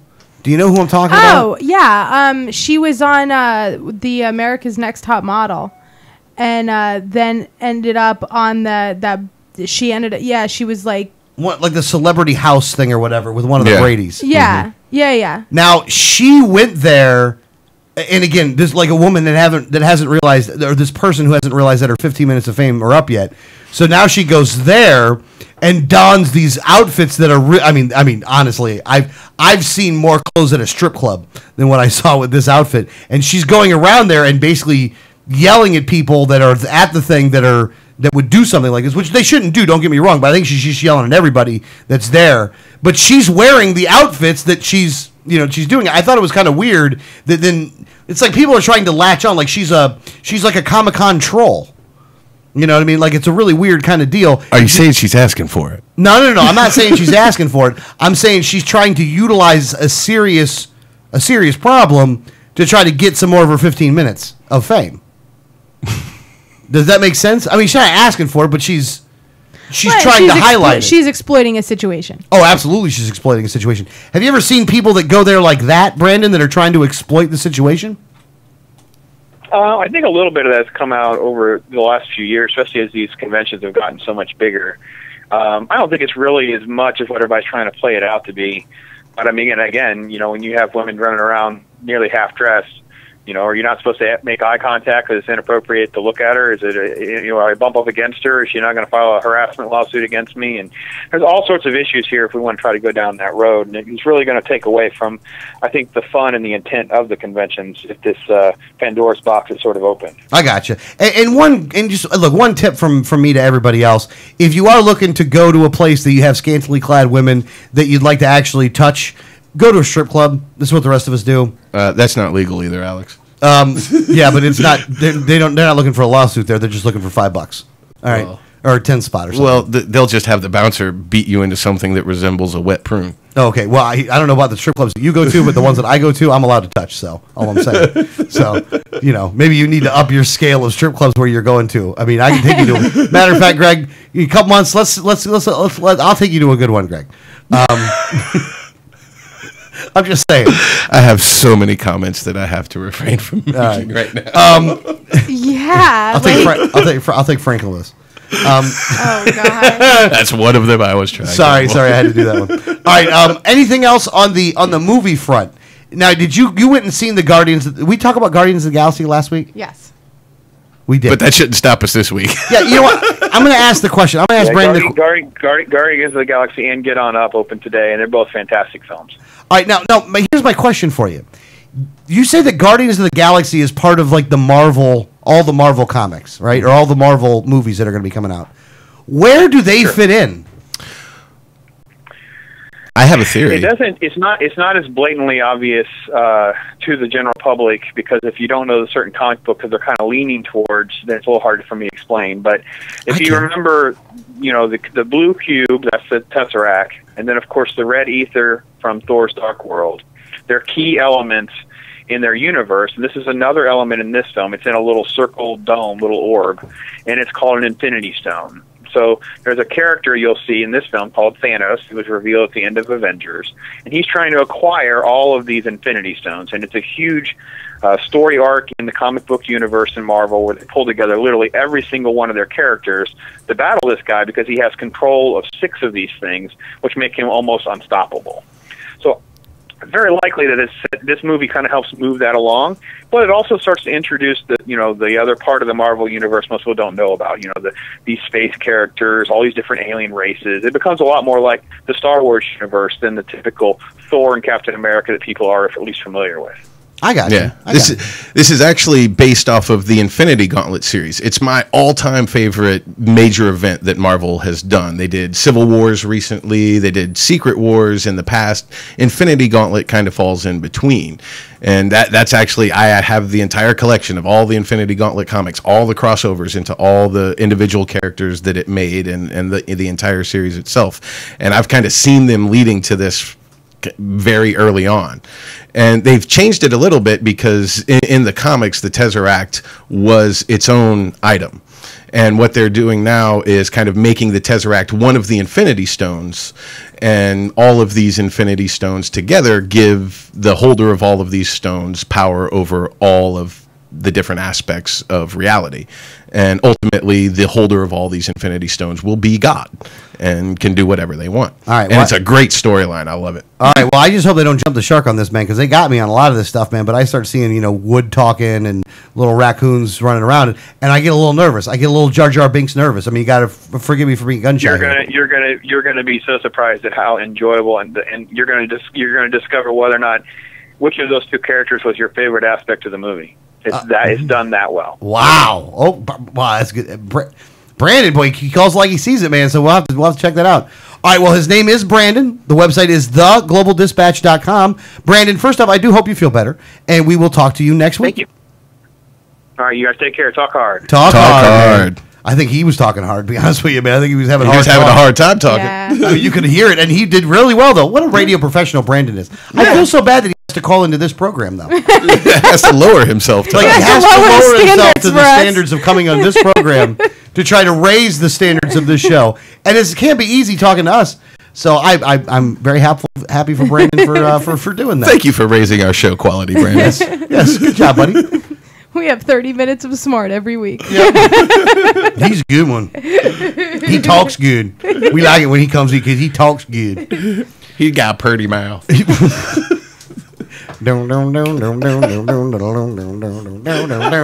just wrong. Sorry.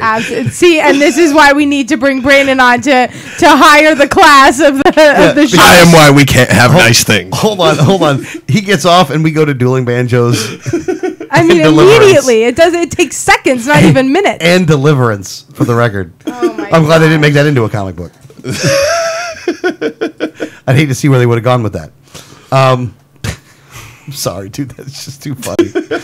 You gotta have fun. You gotta have fun with it. I'm so sick of government agencies advertising, by the way, just for the record.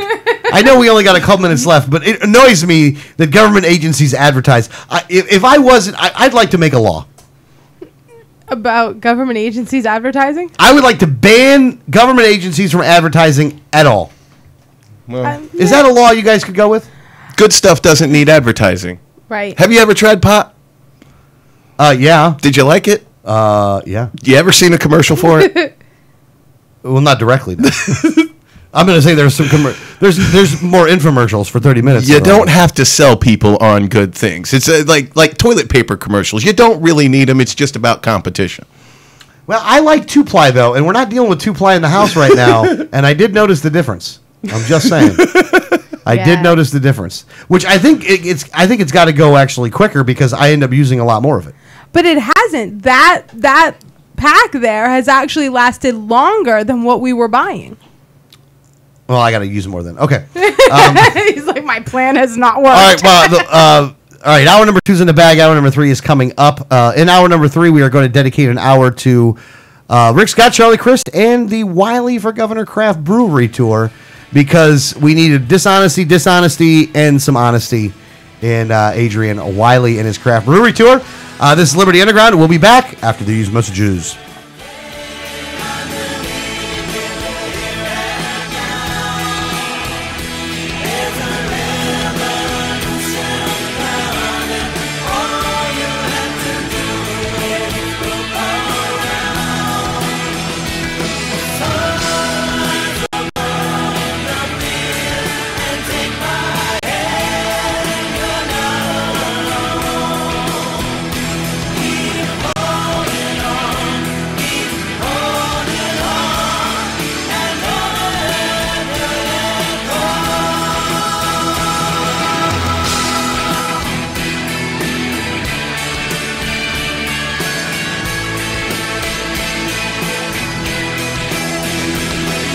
Hi, this is Gary Johnson, and you're listening to the 1787 Radio Network. Are the people hearing our message, and they're realizing that the libertarian philosophy is essentially what most people believe. It's the simple philosophy that government should be limited, held within its constitutional boundaries, and that other than that, should pretty much leave people alone to live their lives as they see fit, so long as they're not harming anyone else. I'm Adrian Wiley, Libertarian candidate for Governor of Florida, and I approve this message. Facts about the red light cameras. Fact, you are guilty until proven innocent. The Fifth Amendment to the U.S. Constitution grants you the presumption of innocence. Fact, red light cameras cause accidents. Accidents are up on an average of 40% at intersection with camera. Fact, cameras punish technical foul violations. Over 80% of tickets are written when the red light is on, under 1/2 second. Join the fight at www.banthecams.org. www.banthecams.org. If you received a ticket in Florida, contact Oropesa Law Offices, 800-774-9883 or tacklemyticket.com. Attorney Oropesa understands the stress associated with being charged with a traffic ticket. In many non-criminal ticket cases, there may be no court appearance, no points, and no traffic school. Attorney Oropesa handles criminal violations, DUI, and license suspension matters. Don't face serious legal matters alone. Initial consultation is free. Call now and you will be advised about any potential defense, constitutional rights violations, the possibility of having your driving privileges restored, or preventing a suspension from going into effect. If you've been classified as a habitual traffic offender, have a driver's license suspension matter, or a pending DUI case, call Oropesa Law Offices now so you can be advised about your particular case. Call 1-800-774-9883 24 hours a day, 7 days a week, or visit tacklemyticket.com. Main office in Pinellas County and serving all of the Tampa Bay area. Find out more at tacklemyticket.com. Mention Liberty Underground and get 25% off. Liberty starts with a like. Facebook.com/Liberty Underground. You know Going Postal offers shipping with UPS, FedEx, and DHL International, and they're a full-service post office. And Going Postal is not just your one-stop shop for shipping. They offer copying, laminating, faxing, packaging, and they even have a notary public service. Visit our friends at Going Postal at the following convenient locations: Palm Harbor at the corner of Tampa Road and County Road 1 in the Sweet Bay Plaza, St. Pete on 66th Street just south of Tyrone Boulevard near Publix, and be sure to visit their newest location at 35595 US 19 North at Alderman Road next to Publix in Palm Harbor. When the unthinkable happens, it doesn't matter if you save money in 15 minutes. It doesn't matter if your neighbor has the same insurance you do.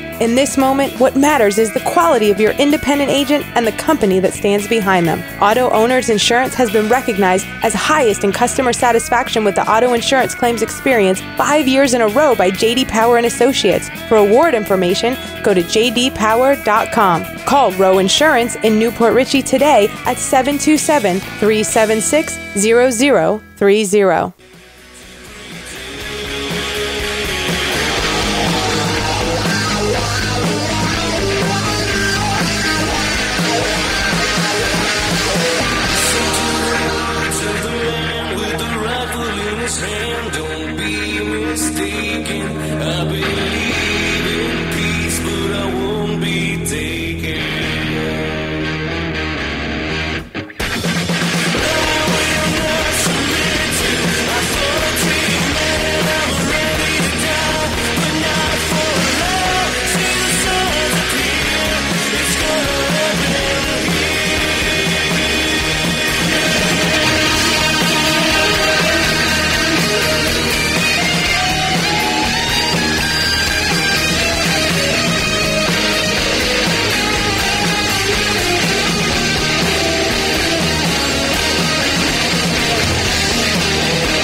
his hand, don't be mistaken. I believe in peace, but I won't be taken.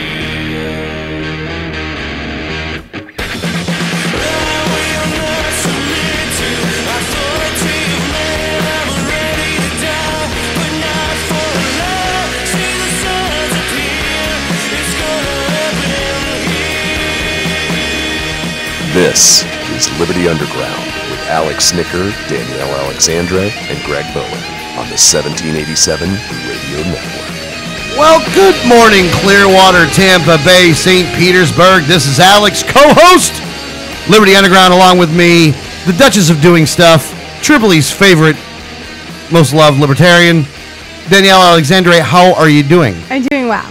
Do you feel the love from Tripoli? Oh yeah, really. I mean, feeling the love. Yeah, it's strong there. It's strong. It's strong. The love is strong. The love is strong in this one. The love is strong, and I don't know. Also in studio, the Prime Minister of the Sinister, Greg Evil Bowen. How are you doing, sir? Spectacular. Very good. I love how you say like in studio. Like where else would he be? Well, he could be Live via satellite. He could be. I will tell you this though: if he was able to do what he's doing on that side and be live via satellite, that would be an amazing feat. I'm just saying. All I'm saying is that. If you would like to call the program, though, the number is 1-800-525-4032. That's Refresh Telecom, 1-800-525-4032. And I am going to say something. I'm going to send a special invite out right now. If you are a Rick Scott supporter or a Charlie Crist supporter, I would like you to call in. And again, the number, 1-800-525-4032.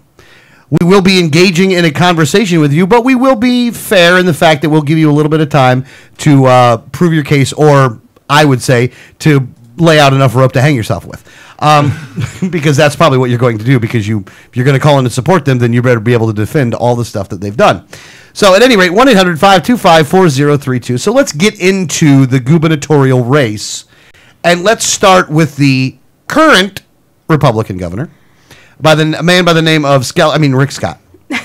Well, Rick Scott has a now national reputation for not answering questions. And it's become so bad that Anderson Cooper, actually, of CNN, had to have a clip play. And we played the clip, I think, last week or the week before, of Rick Scott's non-answering, because it's not the normal political where they say a lot of words that sound really nice but don't actually mean anything. He doesn't even sound nice. They're nonsensical answers. It almost sounds like he's really not hearing the question. One reporter has now dubbed it the pull string governor, that you ask him a question and it's like they've just pulled the string and, some pre-recorded message comes out. Yeah. Howdy ho. So, Anderson Cooper actually had him on the show, played the clip on the show, and literally ended the clip and said, this takes non-answering to a new level because nobody knows what the hell you're talking about. Yeah, because it is not a new thing that politicians don't answer questions. It is not new. I mean, this has happened before. But typically, they try to be a little, I don't even want to say maybe smarter about it. Is that the right word for it? But they try to actually, without answering the question, at least speak on subject, on topic with it. They, and this is something that's, strategy-wise, and political advisors always do this. They kind of teach a candidate, or a candidate just naturally has this ability to kind of actually sound like they've answered the question, but when you really think about their answer, you're like, well, you didn't actually give us a real answer. But for a few minutes, a reporter will go, oh, okay. Because for a few minutes, there's that, you stayed completely on topic. It sounded like you knew what I said. It sounded like you understood the question and were answering. But then when I go back to kind of report on it, I go, oh, wait, what? That's not what happens to Rick Scott. In fact, I really have to go through this one, because I think Frank Sarabino from Cox Newspapers actually made one of the best opinion pieces about Rick Scott ever with his non-answers. It says, Governor Scott's non-answers are embarrassing. And he says there needs to be new ground rules for the way Governor Rick Scott handles questions from the news reporters. The current practice is an embarrassment for everyone involved. And he says you could pluck a random village council member from any one stoplight town in Florida, and he or she would demonstrate a greater sophistication than Scott in giving non-answer answers to reporters' questions.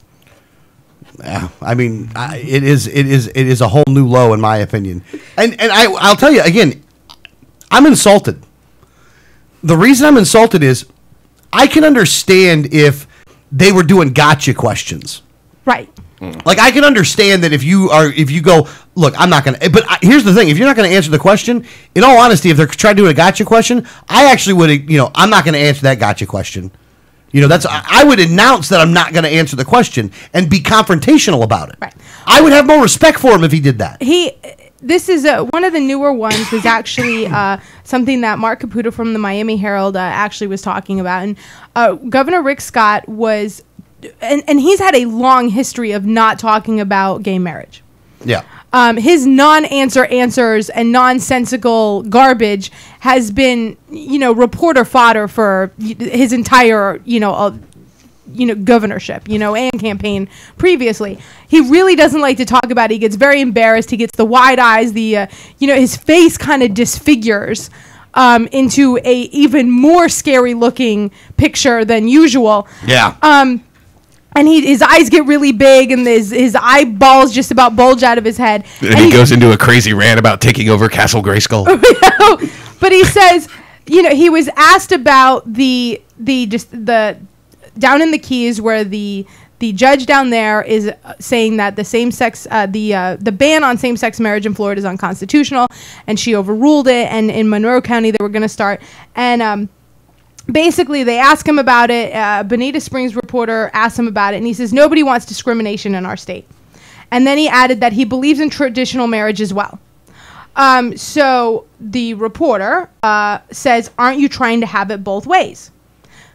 Rick Scott replied, "People have different views about it in our state, but in 2008, the voters decided that this state would be a traditional marriage state. It's going through the court system, but what's important to me is I don't want anybody discriminated against."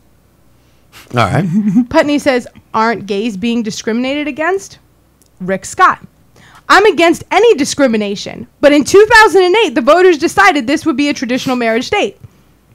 The reporter, "Are you?" Rick Scott cuts him off. "Let's talk about jobs. 37,000 jobs in a month. It's the biggest jump." No, the biggest jump was from that question to this question. Yeah. Now, here's the thing. I thought that Rick Scott was one of these guys that says that the government doesn't create jobs, right? If the government doesn't create jobs, then why on earth are you out there touting how many jobs you created if the government doesn't create them?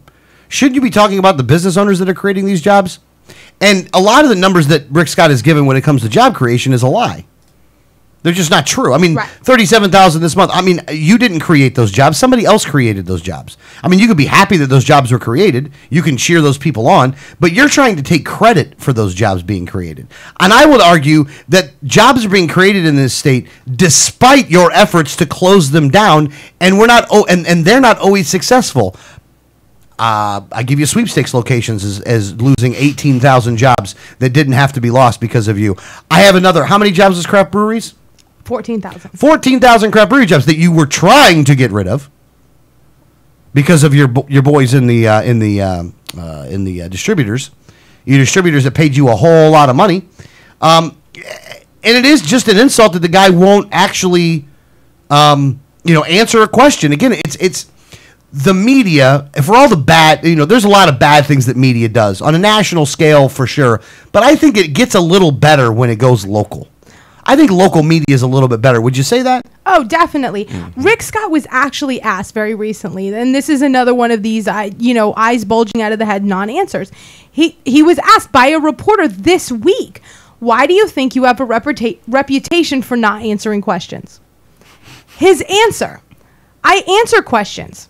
I have the opportunity to talk to the media a lot. I love traveling the state. I talk to people all over the state. It's an exciting time to be in Florida." What? That answers the question. Yeah, there you go. Yeah, there you go, right there. Ironically enough, it actually answers the question. Well, look, and I really wish these guys would ask some other questions too about, like, why did you sign the largest budget in the state's history? You know, why did you do this? Why have you spent more money than any other governor has spent in Florida in a year ever? Why have you done this? You know, that would be one. Why did you remove a sitting sheriff because they supported the Second Amendment?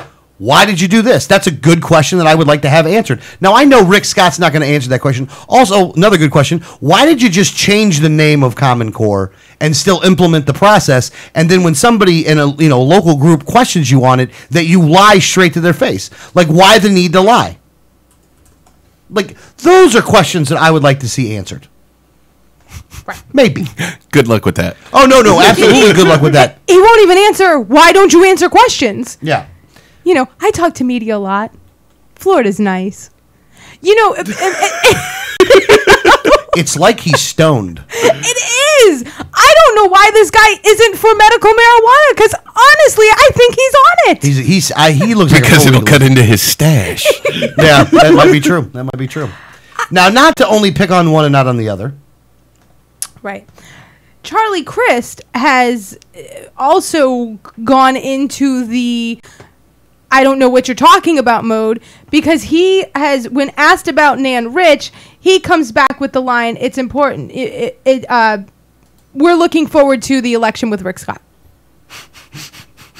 And just completely doesn't, pretends like he didn't hear the question, and says, I'm looking forward to the election with Rick Scott in November. He completely does not acknowledge Nan Rich. When asked about it, he completely glosses over it like he didn't hear the question. Now, Nan Rich is really calling him out on it. And a lot of Democrats around the state are saying, why aren't you debating her? But at the end of the day, the debates have been announced. There's about 8 of them total that have been planned. Rick Scott has responded to 3 and said that he'll go to 3. And his staff has said that he's only going to go to those 3. And when asked why he won't go to the others, he'll say, I think 3 is enough. I think that's enough for the voters to hear what we have to say. And he says, Charlie Crist would really debate Nan. The voters have a right to hear what Charlie Crist would say and Nan would say. What annoys me about Rick Scott is that he's trying to out flip-flop the flip-floppiest flip-flopper that has ever flipped a flop in Charlie Crist. And I think that he's attacking this from definitely the wrong angle. Don't out flip-flop the ultimate flip-flopper. I mean, that's no way to go about doing business, but he does raise a point. Charlie Crist should debate Nan Rich. And the fact that he won't even acknowledge Nan Rich only goes to show you that he doesn't really care about the Democrats either, other than that's the vehicle he's going to use to try to get elected into office. I mean, he doesn't care about Democrats. I mean, he doesn't care about Nan Rich, that's for sure. And she was just sitting, it ain't like Nan Rich is some, she has qualifications here. Yeah, she's a highly qualified candidate. She was in the state house and the state senate for 12 years. She was the Florida Senate minority leader. So she was basically her party's leader in the Senate. She definitely is a credible, viable candidate in the Democrat primary. And when you ask Charlie Crist about it, he does the exact same non-answer that Rick Scott does and goes, well, we're looking forward to November. Yeah, I mean, it's amazing. And the other part about it. Oh, I'm sorry. Go ahead. Did you have something else? No. Go ahead.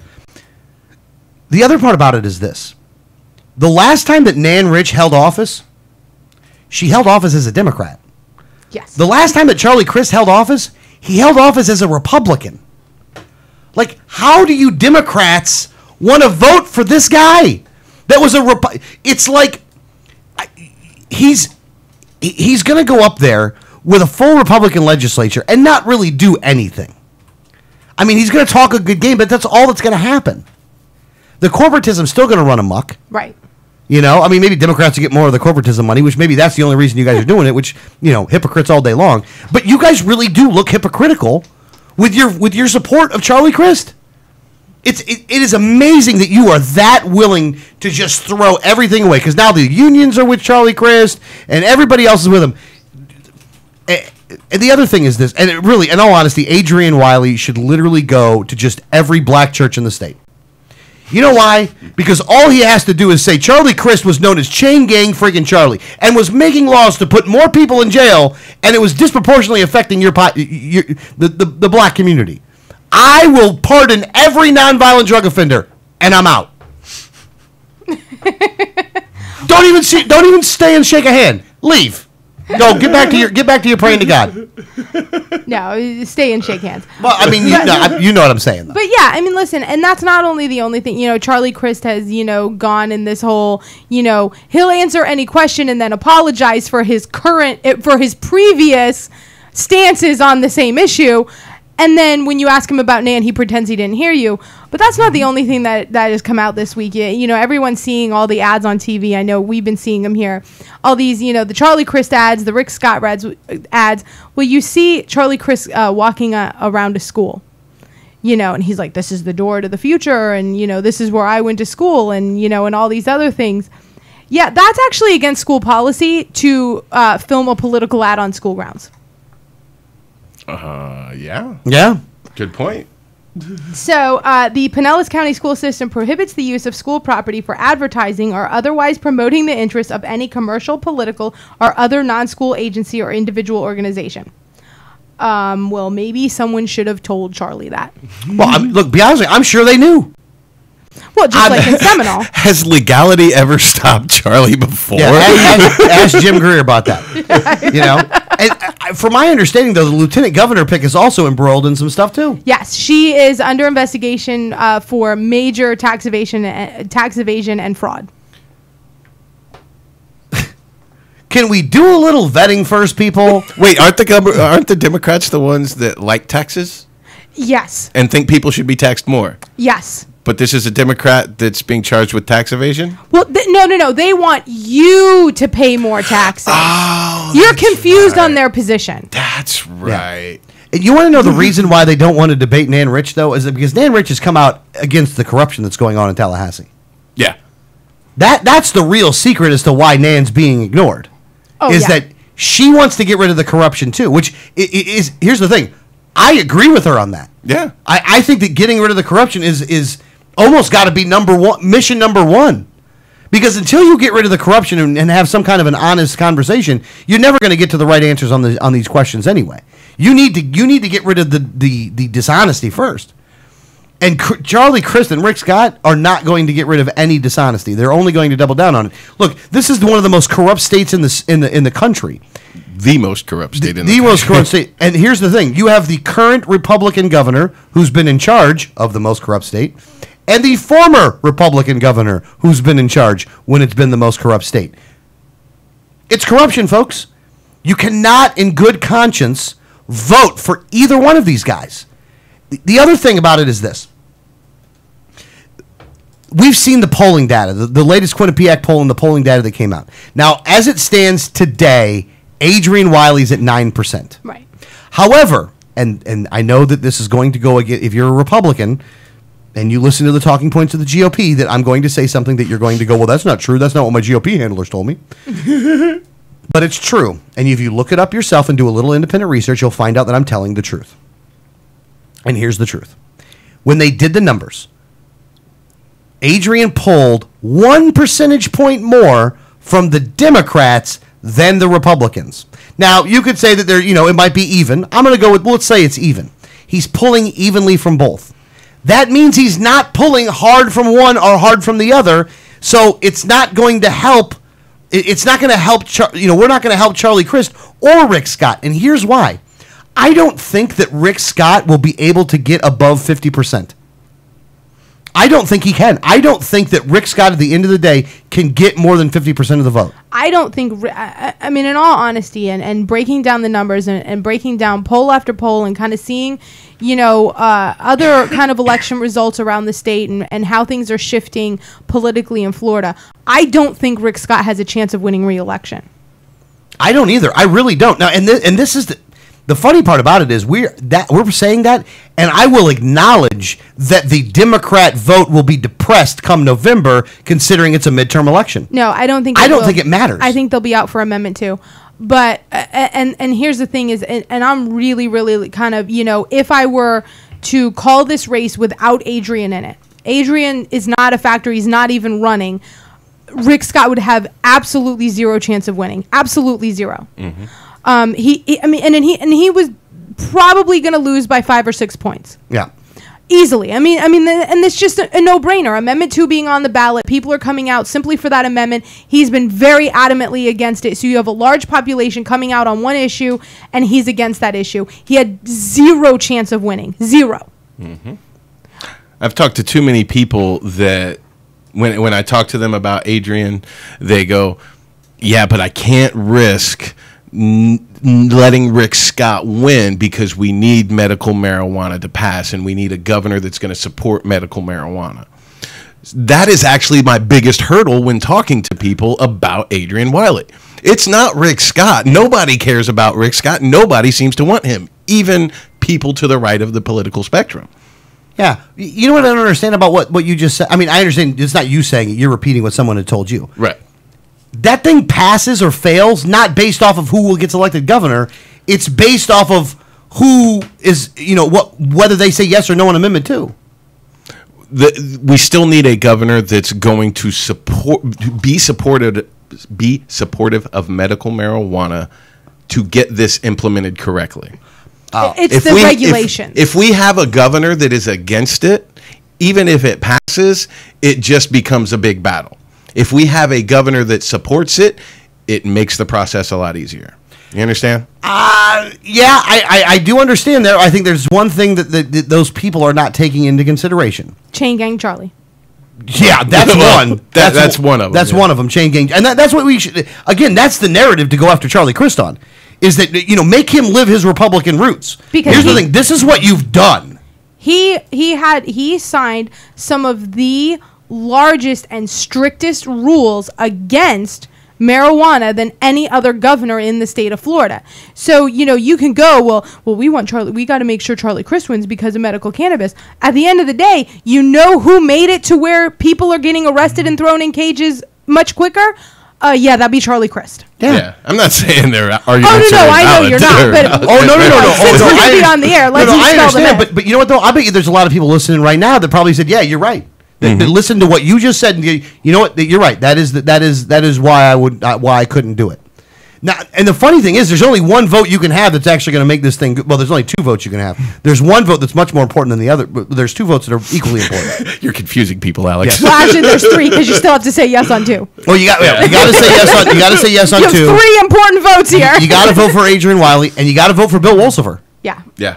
No, you have to. You got it. Those 3 votes are on the statewide level are the votes that mean the most. And if you're serious about Amendment 2, then there is no other option for you. Yeah. Because you can't go with the blonde bombshell and Pam Bondi. I mean, that woman will. I don't even know what they'll do. And Rick Scott and Charlie Crist, what they will do, both of them will do, is bow to the corruption, bow to the special interests, and screw this whole thing up. Yeah. They will definitely screw it up, and then blame medical marijuana for it, which they'll try to get repealed later on. But that's a different story for a different day. But and this guy was again, Charlie Crist's record is crystal clear on this. There's no getting around his record. I know he's trying to hide from it right now and trying to do all this other stuff or apologize for it. But his record on this is clear. And if you bypass what he's done and believe what a politician says, then we deserve what we're going to get. Because that's what is going to happen. Then later on, you're going to come and go, yeah, I can't believe he lied like that, man. It's horrible that he was a big liar and he didn't do what he said he was going to do. You're like Charlie Brown in the football, dude. You keep kicking at it, and you keep wondering, Lucy's not going to do it this time. She really does mean it. She's going to leave the football there. Charlie Crist and Rick Scott are Lucy. And not the new Lucy in the movie where she's got 100% brain capacity. I'm talking about Lucy in the Peanuts cartoon with the football, hanging out with Peppermint Patty. Now, maybe Charlie Crist and Rick Scott are like Lucy and Peppermint Patty, but I don't know. It's just one of those things where if you're going out to the polls for medical marijuana or for marijuana at all, you don't have any other choices. I mean, there's no way to choose Rick Scott or Charlie Crist. Because in all honesty, if you look at legislation signed, Charlie Crist was harder on marijuana than Rick Scott. Yeah. Oh, yeah. Now, if you want to go to fiscal conservatism, it is opposite. Charlie Crist was more of a fiscal conservative than Rick Scott. In all reality, Rick Scott should be the one running as a Dem, and Charlie should be running as a Republican. Yeah. Well, Charlie did run as a Republican, then he lost, and then he was like, I'll be an independent. And then he was like, well, I lost there too, so I'll show you guys. I'll join the Dems. Well, yeah, and you want to talk about a flip-flopper. They interviewed Crist about, asked about Wiley. I don't think we should waste our vote on a third-party candidate. The last time you ran, you were one. You big dummy. Yeah, he was like, I don't think people really are going to waste their vote on a third-party candidate. Which is why you didn't get elected when you ran as a third-party candidate. But you weren't saying the same thing when you were a registered independent, you jerk. Yeah, when you didn't like it that the Democrats selected a black man, so you had to run against him in order to make sure the black man lost. Yeah. Kendrick Meek. Mm-hmm. Yeah, because actually Kendrick probably would have won that. Yeah. But if you combine those two votes together, Kendrick might have had a shot. Yeah. But, it just boggles my mind, the what we hear. And to see these two just absolutely, one of them doesn't answer a question at all. I mean, the face that he makes, like he's got that smile, like, all right, I'm ready for this. Cool. Yeah, I'm good. And then they ask a question and he's like, oh my God. You have an actual question, not an issue. What do we do? Yeah. Oh God, Charlie Crist Charlie Crist is another one that offends me. Both of these candidates just offend me. And then Charlie with his very oh yeah, I know I used to say that, and now I'm saying this, but it's cool. Like, I don't understand how anyone thinks these guys are credible or viable. Yeah, I really don't. And again, there is no path that Rick Scott wins this thing. No, and that is when I hear and I don't say it. I don't go and respond to every single comment that's like, oh, you're going to just make Charlie Crist win. Listen, for anyone who's listening, even if Adrian were not in the race, Rick Scott has absolutely zero chance of winning. He does. His negatives are way too high. Yeah. He has 51% of respondents polled doesn't think he deserves a second term. That's the majority, folks. 51% of people polled find him to be dishonest. There is no way and there is no scenario in which Rick Scott wins. Well, here's the other thing, too, by the way. It's not like Rick Scott's doing interviews to counter it. Right, he ain't open. His interviews reinforce it. And we haven't even gotten to the debates yet. I mean, now, again, don't get me wrong. It will still be a race to the bottom in the debates. But I would argue that out of the two people to debate, Rick Scott or Charlie Crist, I'm going to have to give it to Charlie Crist on that one. I think Crist will beat him. He's a much better speaker. He'll do at least a marketable job of answering the question better. But let's take a break right now. When we get back, let's give you some information on the guy you should be voting for come November. The one that they're not going to tell you about on the TV most of the time, even though he has cracked through the media a little bit. You're listening to Liberty Underground.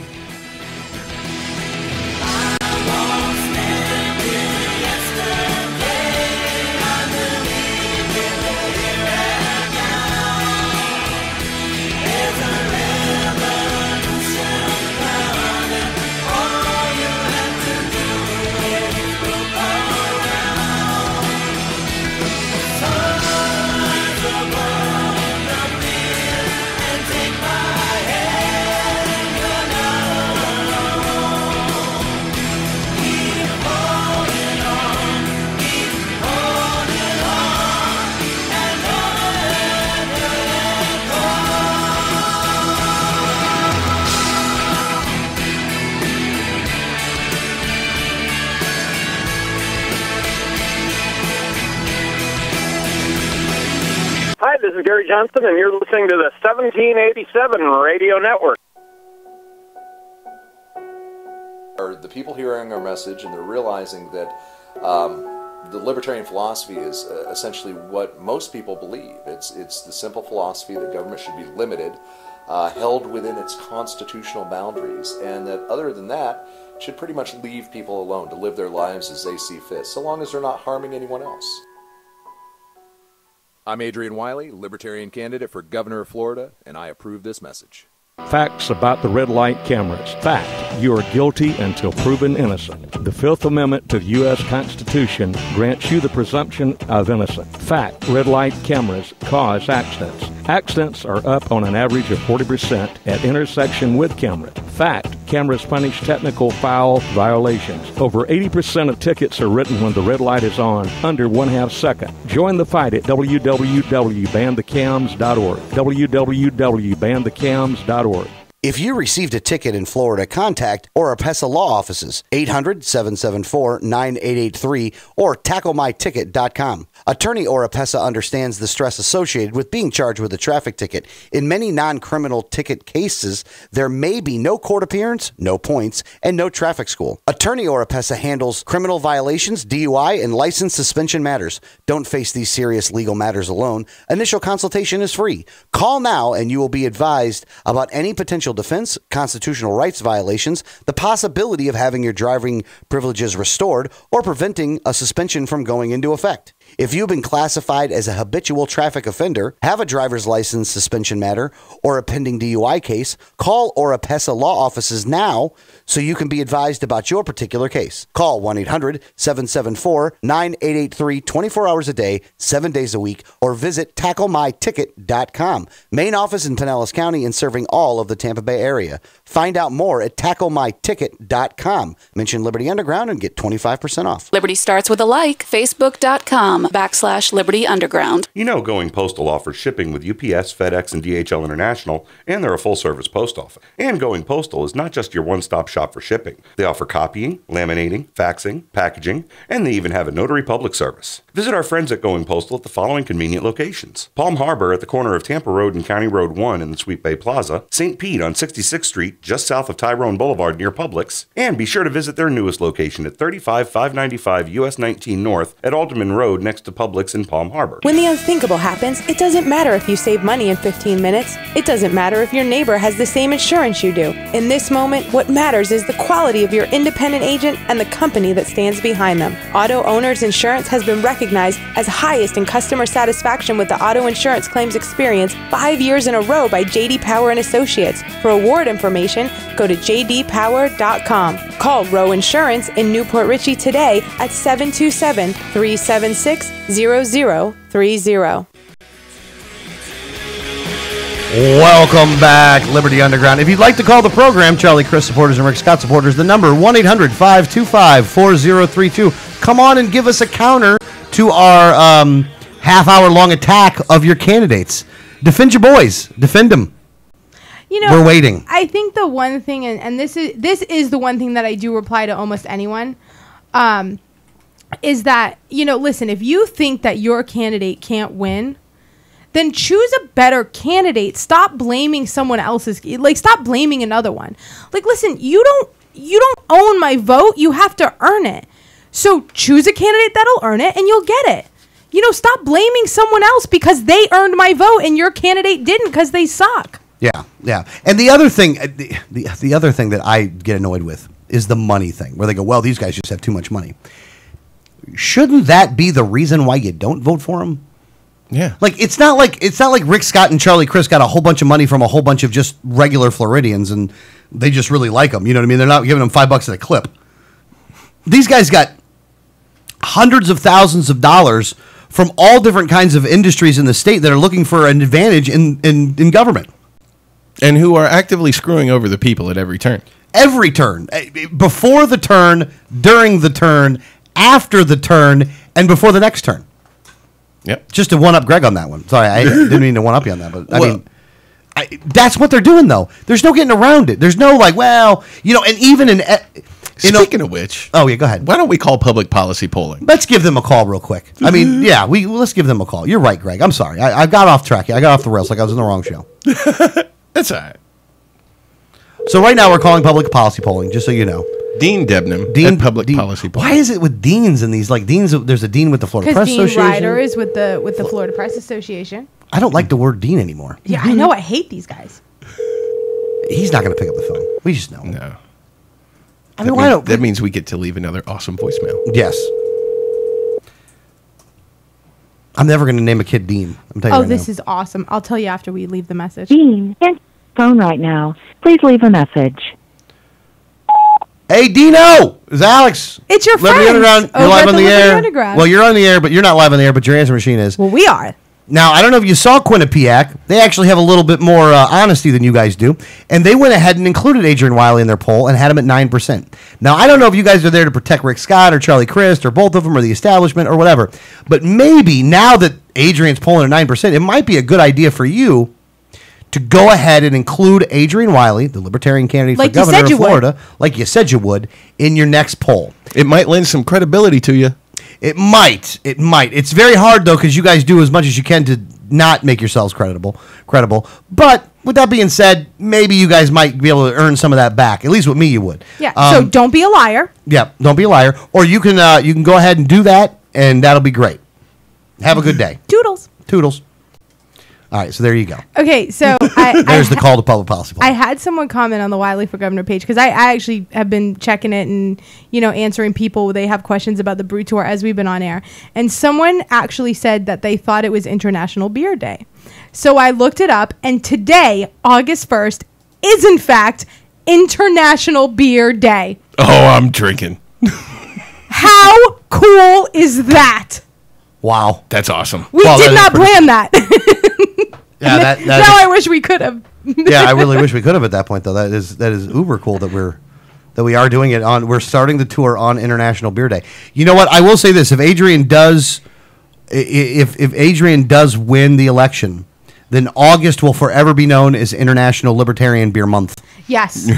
Yes. If Adrian wins the election and becomes the first libertarian to win a governor seat in the U.S., I definitely think that the month of August should actually be called the Snicker Beer Month, Libertarian Beer Month, since you did actually plan the tour. Well, I'd be for that. I mean, my massive ego will accept that graciously, and I think instead of doing that, I'm going to say the Great Snicker Libertarian International Beer Month. Going too far. No, I am not going too far. I actually had I did an interview with the Miami Herald Radio News, and a really great reporter and I were speaking, and she asked, how did the campaign think of this? This seems like, such a great idea. How did you put this together? How did you think of it? And I actually stopped, and there was like dead silence for a second, and I'm like, I can't lie. I'm like, well, Alex Snicker, who is a great member of our management team, he did think about it, and he really did the legwork of putting this together, and so I had to be honest and give him the credit. But I actually gave that pause, like, what can I say here? Am I really going to go ahead and How do I get out of this without feeding his ego? It's impossible. I would have just said, we've got a couple alcoholics on the campaign team. It seemed like a real easy way to keep them on staff. The funny part about the whole thing is, I'm not going to be able to drink the whole time. That's right. That really sucks, by the way, that I'm not going to be able to drink the entire time. Yeah. Well, I'm going to figure out. You should have surrendered your license as well, then, sir. I guess. Damn it. Then we would need someone to fly us around because our entire campaign staff would be without a license. The entire management team, except Deanna. I think Deanna probably has a license, but everybody else is done. Yeah. I got a liquor license. Yeah, I don't even know what to say about that. I mean, it's just, I really do wish I could go drink with this, but I'm not going to be able to, which is why the next best thing for me was the swag. So, and that is funny. Alex, actually, this was his idea. He really did do the legwork of routing it and then saying, okay, this would make the most sense in the route. So then finding the breweries that would fit into that route and then calling them all. I mean, this was a 6-week-long endeavor to get this done that started like in May. Yeah, because it's not like you can just call these guys and they just go, yes. Right. You have to make multiple calls. You got to email them. You got to do all this other stuff. And then there's, because I had 40-something locations set. Right. And then we lost, you lose a lot because some people just say no. They're not just going to say yes, and some of them just won't hold political events and stuff like that. Some of them were like, at that time, that's our busiest time with customers, so we can't have a big group come in. Logistically, there was just issues with some of them, and then some of them were like, no, we don't hold political events. Yeah. So, and it's going to be, I think we're going to have a lot of fun with it, though. I really do think we're going to have a lot of fun with it. And I just thought it was funny that he put 6 weeks of work into it and can't even have a beer. yeah, I got to figure out. I got to figure out a way at one of them that we got to. I don't. What I'd like to try to do at one of them is at the end of the night, like if it's the last stop, like just bring some stuff with us. And then leave the vehicle at the hotel, and then just cab it over there. Just kind of, yeah. And we may. Like, there may be one that, like, we have a supporter in the area that can maybe pick us up and then drop us off on the hotel on their way home. Yeah, I'm hoping so. I really am. If anybody's listening and you do want to see me drink, at least help me out, man. Hook a brother up. You know what I'm saying? Hook a brother up. Don't let me just get a hat out of the deal, man, because that would be wrong. So, yeah. And, just... It was putting together a tour like this is a large endeavor that people don't realize is such a large endeavor until you start doing it. Well, yeah, no, not just that though, but then there were people that go, well, how come you're not here? How come you're not here? I'm like, it ain't my fault. They wouldn't let me go there. Like I called that place, man. They said no. This is the most intricate, elaborate bar hopping trip that's ever been done. And I can tell you what, any legislator that says that craft brewery it should not be under a tourism exemption, I'm sorry, but I think we are proving that it is all tourism. Oh yeah, I mean it is. I mean, don't get me wrong. Look, what it is.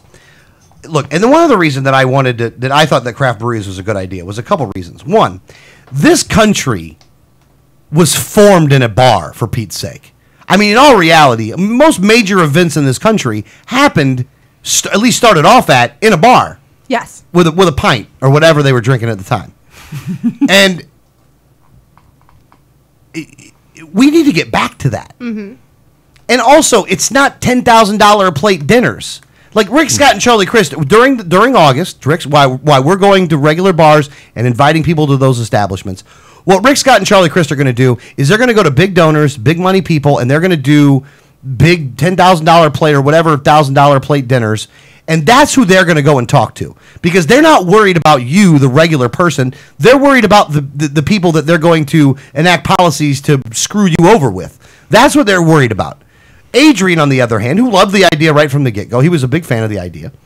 We're going to go to the bars, and the way we figured it out was you are about an hour away from any location, maybe an hour and a half. Because Miami didn't have any breweries that could hold us at that time or that held political events. It wasn't that none of them would. It's that some would but weren't available at the times that we'd be in town. Yeah. We don't have any in Miami. So there are people from Miami that would have to drive over an hour to get to one. But they wouldn't have to go more than an hour and a half, though. No. But we had originally scheduled it to where pretty much no one would have to drive over an hour. But because of just strategic and logistical problems in Miami, that would be the only case where it would be. Well, technically, I mean, I guess the Keys, if you were to drive from, if you were in one of the top, like Key Largo and had to go to Key West, that would be over an hour. But we can't help that the Keys are so big spread out. Okay. Most 95% of the people in the state would not have to drive more than an hour and a half in order to get to a location. But this is the next part of it, though. There's a lot of them that are going to be going on in the Tampa Bay market, in Clearwater, in St. Pete, in Dunedin, in all around here. Sarasota. So here's my message to you people. We've set it up. We've got the location set. You go to wileyforgovernor.com, you click on the events page, you can see all the events there.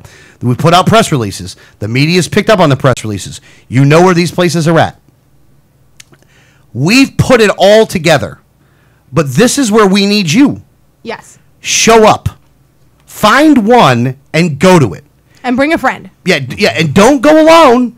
Don't go by yourself. One, because you need a DD, because you don't want anybody to get busted. And who goes to a bar alone? Exactly. I do, but okay. Sorry, I do. But go to these things, though. Go to one of these events and go and talk to them. Just ask them questions. But they are pretty much all over the place, and we did that because we wanted to make sure that everybody had access to it. But don't come alone. Fill a car up and bring a carload of people there. Here's the other reason why that you need to do this. If you support Adrian, just saying, hey, I support Adrian, is not enough. You got to do something. However, at this point, we're asking you to go to a bar and have a beer. Like, bring your friends to your local pub. Yeah, like we're not asking for a whole lot here. And it's only like an hour, and there's no real big speeches, or some of them are 2 hours, but this is only like an hour. There's no real big speeches here or anything like that. It's just sitting there, having a couple pints, hanging out. You grab some swag while you're there. We're going to have all kinds of propaganda with us, so it's going to be a good time. But you need to go to these things, though. So don't just say, oh, yeah, I like Adrian. If you like Adrian, come out. Because what we need is this month to what's the word for it that I'm looking for here? To mask? No, to overcover, to... You know what I'm looking for here? Against the primaries. What we got to do is we have to beat the primaries. We have to overshadow. We have to overshadow the primaries. The Republican primaries, the Democrat primaries are going on in August. Because we don't have enough libertarians running for office, that we don't have any primaries this year. So we need to outshine them. But these tours is how we're going to do it, because the media is going to show up. It's not like the media is not going to be here. They're going to be at these locations. And if they go there and they see 100 people there, then they're going to actually go, wow, this guy's really got a lot of coverage. This guy's a lot going on. And that's going to only, grow and grow and grow and grow and grow as the month goes on. So we need you at these locations. Now, we've laid it out for you to play it out. But, we're going to dance here, and it takes two people to dance. Well, in this instance, we're going to take a couple thousand people to dance, but you know what I'm saying. Then there's me, and then you, and then Adrian, and then other people. And there's a lot of people dancing, but we need it to be like a flash mob. Yeah, you almost need a flash mob. And again, do business with the breweries. Absolutely. These local places need your business.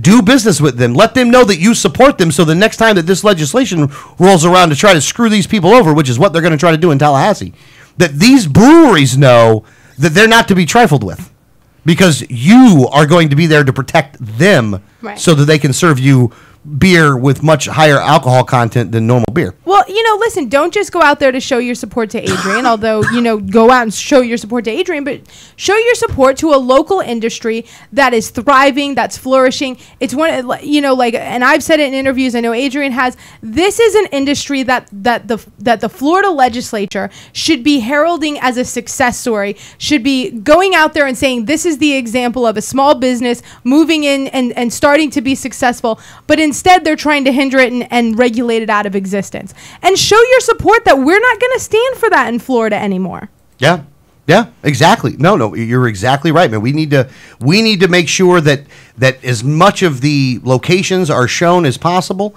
and it's all over the place. I mean, you got Motorworks, you got Orlando Brewing, Crispy Beer, Seven Bridges. I mean, you got the Green Room, which I think a lot of people are going to the Green Room one. Florida Avenue Brewing, Sailfish, Cocoa Beach, Cask and Lauder.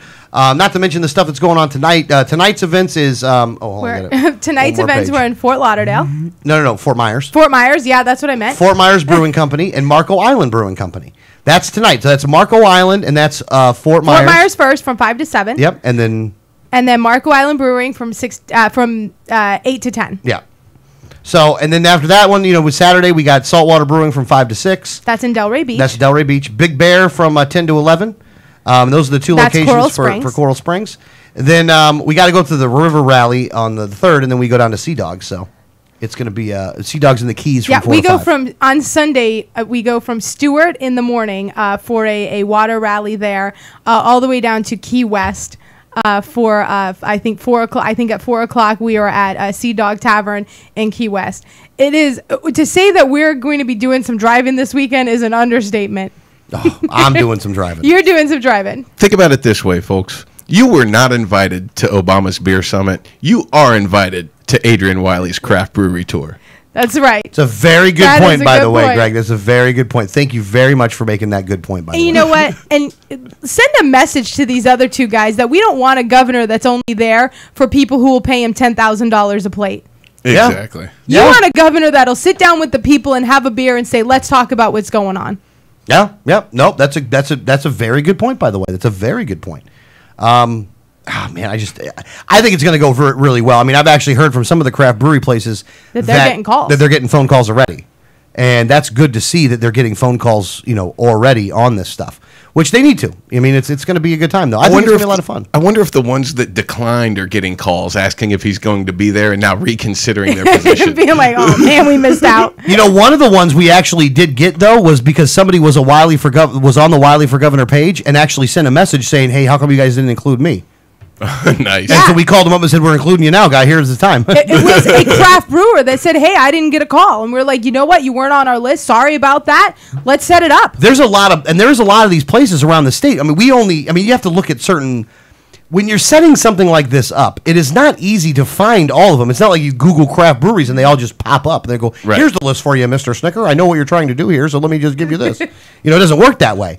So you got to find the ones that you can, but some of them are a lot easier to find than others. Well, bro, we're adding you to the list, but work on your Google ranking. Yeah, help us out. Yeah, help us out here. I should actually tell a couple people to work on their Google ranking. Like, you know how hard it was to find you? Yeah. But I think it's gonna go very, very well. I'm looking forward to it, but I'm also, like I said, man, I think it's gonna be fun. I mean, I am looking forward to the fun aspect of it, but man, it's gonna be a long ass drive. It is going to be a long drive, but so we have basically kissed our families and said, see you in a month. We may see you at some point in the month, to say hi, a few days here and there, but we'll miss you. We love you.